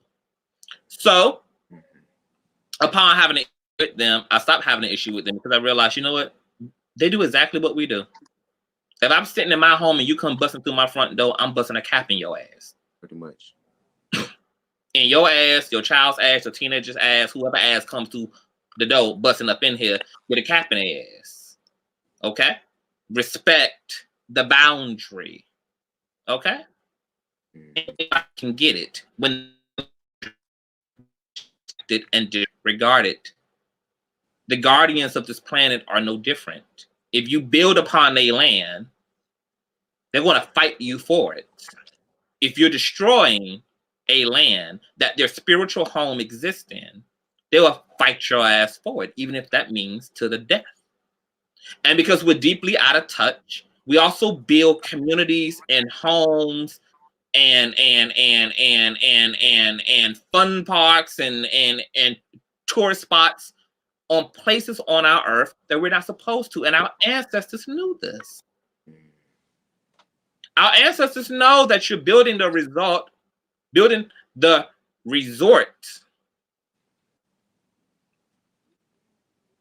on a location where there's heavy plate tectonic activity. When the earth opens up in 75 years, swallows up half of fucking Las Vegas, whose fault is that going to be for putting Las Vegas exactly in the fucking mouth of the earth? But under capitalism and an egotistical humanity, we don't respect. We don't respect shit. Not nature, not ourselves, not humanity. And the earth is going to operate accordingly. So when it kills 35,000 people with the tsunami, that's accordingly. You build your motherfucking cities that close to the shorelines, that's accordingly. Wow. Okay, that's just 1 + 1 equaling 2. You want to build whole fucking communities near the fucking foot of volcanoes when Mother Earth need to let off some steam, need to blow some steam. Matter of fact, people die accordingly to where they didn't have to because you motherfuckers lack common sense, and more so, you've forgotten spiritual knowledge and have disregarded these pacts and understandings between the other beings who also occupy this dimension. And how we treating the other spiritual beings that inhabit this planet is indicative of just how we treat the animal kingdom. We just don't give a fuck. But we give a fuck when the animal kingdom then produces the coronavirus. We didn't give a fuck when the animal kingdom then produces the swine flu and the mad cow disease and the bird flu as a clapback to the disrespect. See, our ancestors would have never did no such thing because they were more right-brained in nature. They were more esoteric in nature. And they understood the earth in balance. They understood secular science and literal science, and also metaphysics. These things were but now you have a separation of science and church and state. We get to choose which knowledge. It shouldn't be a choice. All knowledge should be honored. Both metaphysical knowledge and secular intellectualizing of things. Knowledge that is mundane, earthbound, and heavenly and divine knowledge. Marriage, mergence, left and right brain in harmony and in sync. Okay? And there are going to be plenty of things that are about to happen on this earth that are about to blow the heads off of left-brained people. There's about to be supernatural and bizarre shit happening in our skies, happening beneath our feet, happening right in front of us, that are going to be blowing the caps back of basic functioning, narcissistically driven, simple-minded, left-brained, non-spiritual people. See, spiritual people are going to have a field day, and spiritual folk going to thrive in this era. Okay. Because we in touch. We just riding the wave, baby. Oh, the hate, that's all a part of the plan, baby. Oh, the love, that's all a part of the plan, baby. Oh, the bloodshed, that's all a part of the plan, baby. Oh, the new life, the new birth, oh, that's all a part of the plan, baby. We ain't gonna be shook. We gonna be sitting still, like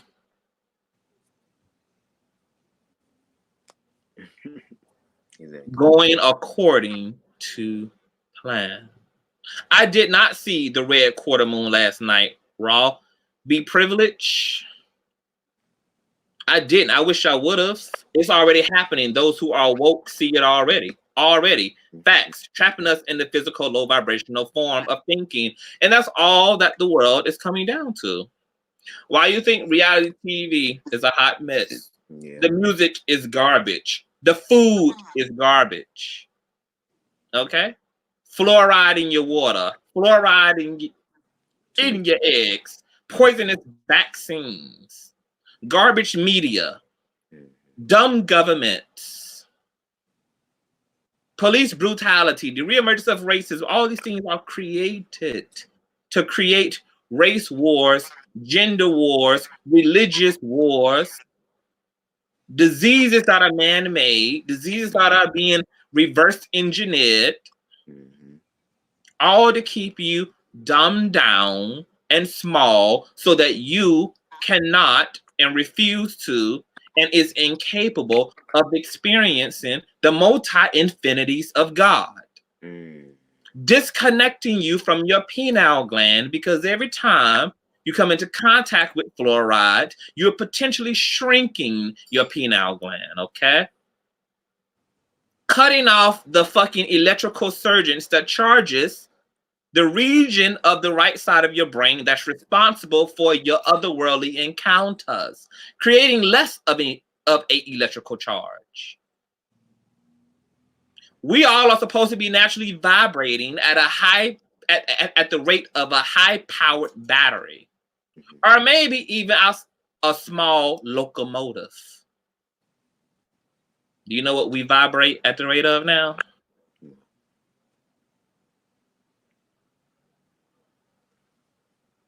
Do you? What? I want to know. What is?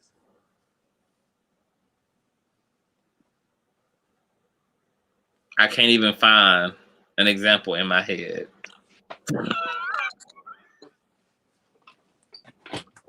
But we vibrate so low that we're susceptible to the common cold. I mean, what a fucking insult to a vibrational frequency. To go from being able to survive, vibrating so high that you can eat of poison and not be poisoned, to not even be able to survive a simple fucking bacteria, a simple airborne bacteria known as the common cold. What an insult. Oh, how far the mighty has fucking fallen. Yeah. Anything you want to add to that? Yeah, but that's why, once again, these conversations are very, very important. Because once again, these are conversations that have been, I guess, distorted through fear. Through fear. And the more that we have these conversations and we face these fears, we realize that the stuff is false, then we're able to shed off that layer of illusion that's been placed on us, the programming that's been done to us, to where we can start vibrating higher. And that's why I always say ask questions. Question every goddamn thing. There's nothing wrong with that. Nothing wrong with that. Question everything and try and figure things out for yourself. And yes, it's a jarring experience. And yes, it could be a little bit terrifying, but it's imperative for spiritual growth. And like I've been told and been reminded of, and I'll remind you all, this spiritual walk is not for the faint of heart. It's not for the faint of heart, because now you're willing to open yourself up to the truth. And yes, the truth will set you free, but at the same time, truth can be a lot stranger than fiction. You know what I mean? So to have these conversations and to open your mind up to receive these things, it'll destroy all that. There was a question I wanted to ask you, which I kind of felt it was I actually had two questions. Okay. But I think you answered the last question, but we can go back and revisit that. Now, when we're talking about demons, a lot of times we think about, or the one thing that pops in my mind is hell. So can we talk more about hell? Is hell a location, or is it a state of mind? Is it a combination of the two? Is it something that is far greater than the two combined? Like what is your perspective on hell? Because that's very interesting, because you have people who have had near-death experiences and who have came back and gave their own testimony or their own experience of hell, such as I believe Bill Weiss, or Weiss, if I'm not mistaken, who said he spent like maybe 27 minutes in hell. And then Baxter. Yeah, I was about to say, yeah, her. So what is your perception? What is your idea? Like, give us your thought on hell. So hell is a physical location. It's in the heart of the earth. It has a physical representation of itself. Energetically, hell is a real dimension. It's immortal in nature. And hell is preserved for those who are too dense to ascend to a higher consciousness. Now, what a lot of religions get confused about is they think because we can, and some of us do go to hell,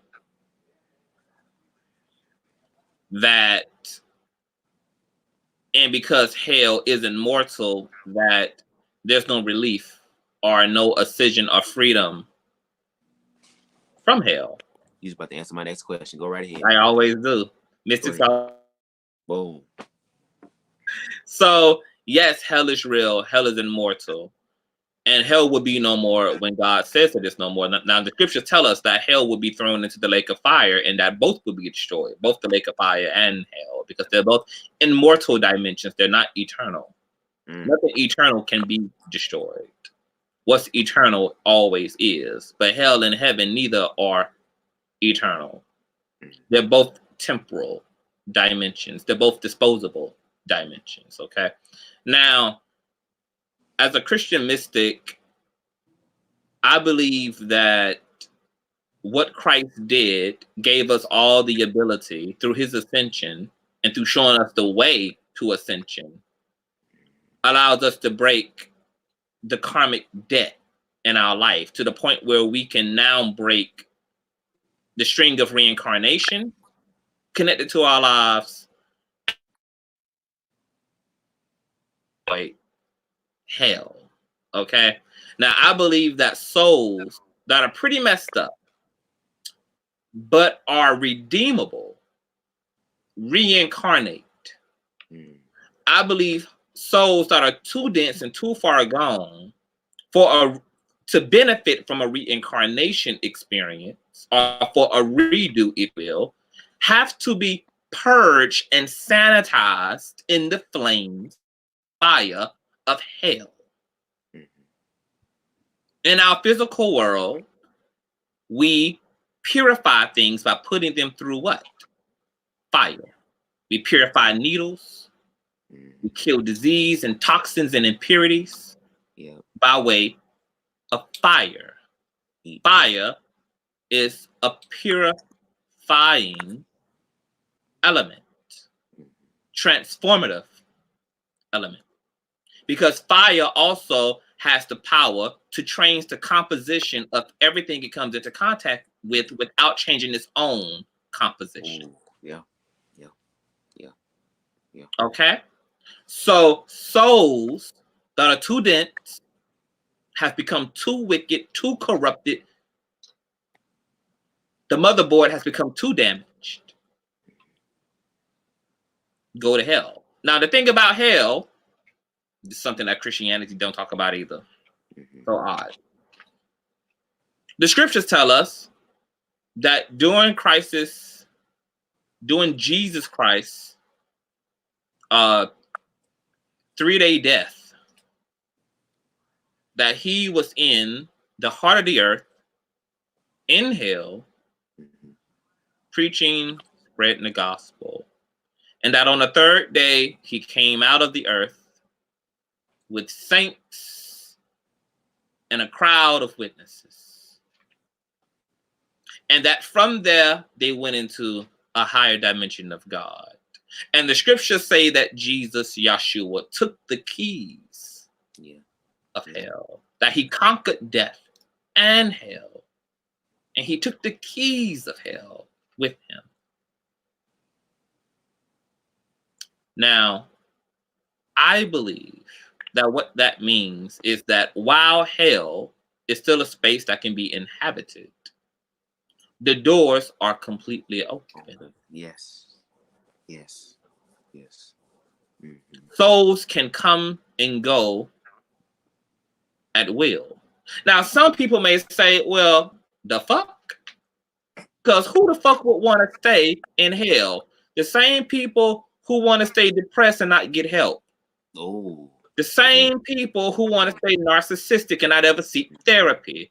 The same people who are physically sick and don't want to see a doctor. Let's stop acting like because people are in pain and people are in agony and because people are miserable that they automatically go for help and go for remedy. Because they don't. And there are people who die so immersed in their misery, in their trauma, in their brokenness, that they almost believe to be in hell. They're more familiar with their brokenness than they are their healing. Exactly. They're more familiar with separation than connectedness to oneness. Okay? So they're self-willed souls burning up in a hell that they can free themselves from if they would only ask for help. If they would only surrender. Now, BubzDaGawd just said that we know that there are people who have had near-death experiences and went to hell. You know what's funny about all of the hell near-death experiences is that in every last single documented near-death experience where someone went to hell, what that soul ended up doing was crying out for help and then got it. And then got it. Then got it.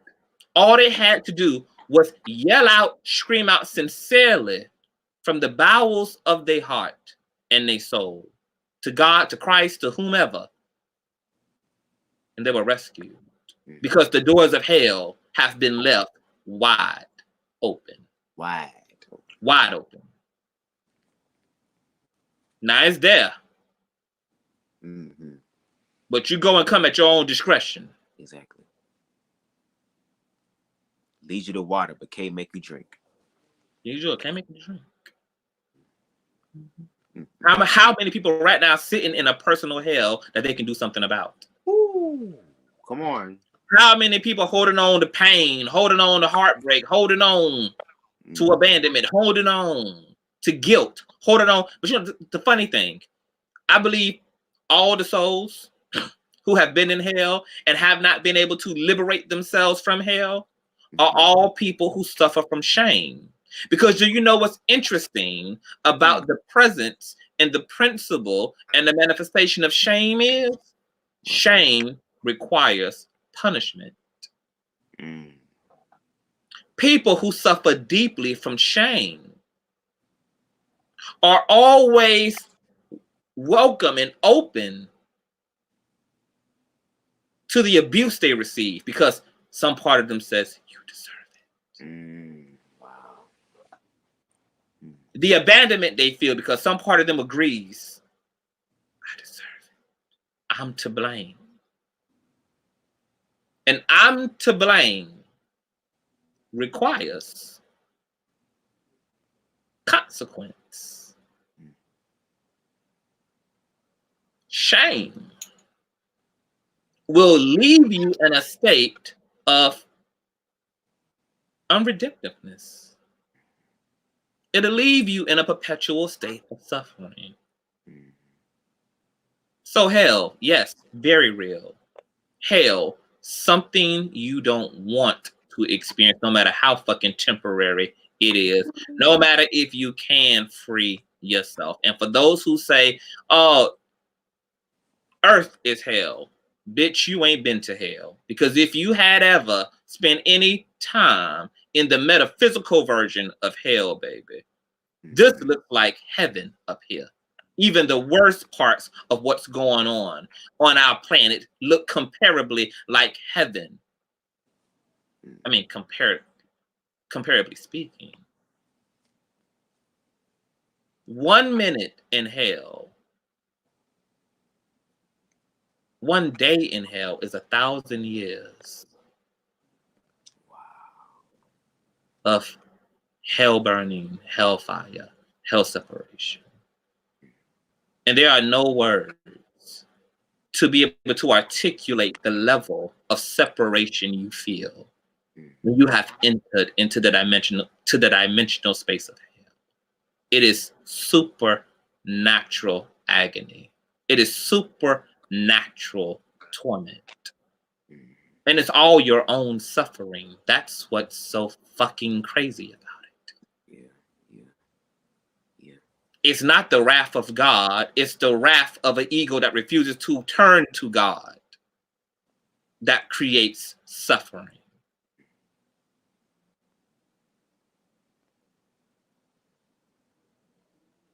Your ego won't let you humble yourself. You're in hell still fighting God. Yeah. Unimaginable. So hell, yes, real, but redeemable. Yes.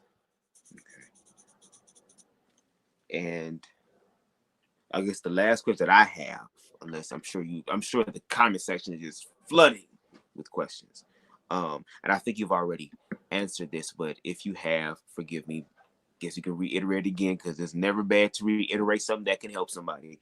So with all that being said, we learned about what demons are. We learned about demonic oppression, possession, infestation, all this stuff. And we've kind of debunked some of the stereotypes that go along with the realm of demons. What can we do consciously, both not only spiritually but in an exterior way as well, to combat demonic encroachment or possible demonic oppression of those who are in possession, and then those who are dealing with the infestation? What can we do to combat that? What can we do to help those who are combating, who are in a fight against principalities and spirits? Is that what you asked me? Well, actually, both, either those who are in a fight, and then even for us individually who might feel there might be some encroachment. It hasn't really started yet, but we can literally start to feel like, okay, something is kind of off here. Happening to you individually? Yeah, individually, and let's say individually and collectively for other people. Both. Okay. The remedy is the same. Be in alignment to God.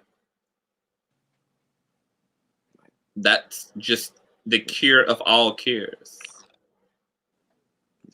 Transform your consciousness. Push yourself to be as self-aware as possible. It is the burden to become enlightened is on you. And what you put into seeking the truth is the truth. The level of passion and heart and courage you put in the pursuit of discovering who you are and what's really going on is up to you. Avoiding demonic influence, avoiding being altered and changed and destroyed by this world is contingent upon yielding to Christ daily. Daily. Yielding to your higher self daily. Daily. Paul says we must crucify our flesh daily, because your ego resurrects again and again and again and again in place of the higher self. The ego knows no rest. It knows no rest. So continuously transforming, staying close to Christ, staying intimate with Christ is how you avoid dark power having victory over you personally and collectively. The remedy is the same. The weapon is the same. Allegiance to a pure heart and a pure mind. Being in the world, not being of it. Living in a way that reduces blemishes on your soul. There's a lot of reasons why I don't watch a lot of things. I don't watch a lot of reality TV like I used to. I don't watch the Bad Girls Club. I don't watch Love and Hip Hop. I don't take that shit into my soul no more and make that shit my point of attraction. It reminds, because all that shit reminds me of a world I don't want to personally be in. I now make my points of attraction things that edify me. I listen to things that remind me of the beauty of the world, that remind me of the beauty of humanity, that remind me of the love of God, that reminds me of completeness. And it's my responsibility. It's not the responsibility of the DJ to put things on. It's my ability to choose for myself what I take. It's not the burden of TV producers to produce everything that edifies. It's up to me to choose what edifies me. Exactly. It's my job to be whole. It's not the job of my neighbor. It's not the job of the world. It's my job to be whole. So being fully accountable for your soul salvation, which every man and every woman must work out in fear and in trembling. You're going to tremble and be in fear. And staying as close as you can as an individual to the love of God in your life. It will keep you when no man will. Amen. It will keep you when no family will. It will keep you when no amount of money, when no amount of looks, when no amount of accomplishment will. Because all these things will fail you, but the love of God never will. Ever. Yeah, exactly. And if it stands for you, it cannot be, nothing can be against you. Nothing at all. Nothing. This corona shit, nothing. Nothing. You will be untouched. The love of God is the seal of the Lamb's blood over your door. It will not find you. When the terrorists come, they will not find you. You will be hidden in the sacred places of God's bosom when the enemy comes. Because you're marked by the love of God. Stay in the love of God. Reside there. Make it your permanent residence. It will keep you in all things, and it will be with you until the end of the age. That would be my answer. Beautiful answer. Beautiful answer. What they say in the comment section, because you know I can't see. Yes and amen. I must rewatch. And for all I know, this damn stream done probably fucking came to an end, and we just been running our trouts from point A to point B. You know what? These lives are never supposed to be hella long, and yet they end up 2 and 3, 4,000 damn hours. Okay, because it's so much. It's so that's so the thing. Much. We're starting to open up our eyes now. Like I said, that whole Matrix thing I was watching yesterday, which I suggest y'all guys look it up on YouTube, as well as referencing it being the Matrix and it being decoded. Like that just completely just shifted my reality. Like as far as the rabbit hole, like all the shit is in the rabbit hole. So it's like it's gonna be very deep. It's a journey.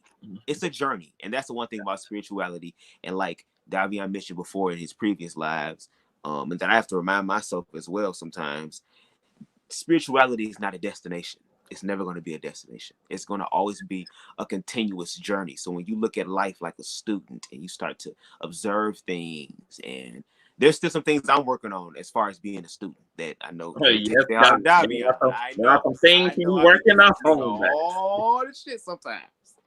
But I know that it's all necessary for my growth. But once again, I have to be the one that's aware. I have to be the one that has to apply everything to my life. And it's not just me, it's all of us. We all have to work on our own soul salvation. But it's worth it. I'm telling you, it is absolutely worth it. Now in the beginning, it might be a little bit terrifying, but it is absolutely worth it. And you know, I appreciate you all just sitting here watching us two weird black gay ass men who is crazy about God and crazy about love and crazy about the things in life that so many people tend to ignore or don't want to address because it causes them so much pain. Like, it's time for those in the world who are the light to wake on up, baby. It's okay to shine.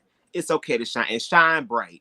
Don't worry about what another mother. Shine as bright as you can, because there are other people in this world that need to see your light and that's connected to your light.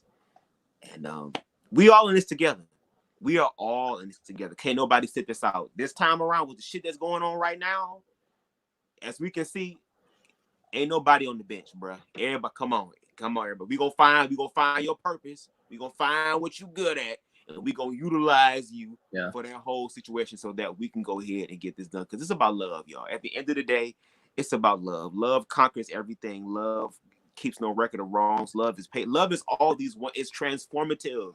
And it's the only thing. So like, it'd just be easier to not fight it. Just don't fight it. Don't fight love. Love is there for you to win, and it's gonna cover you when you don't feel like being covered. It's gonna keep you when you feel like you don't want to be kept.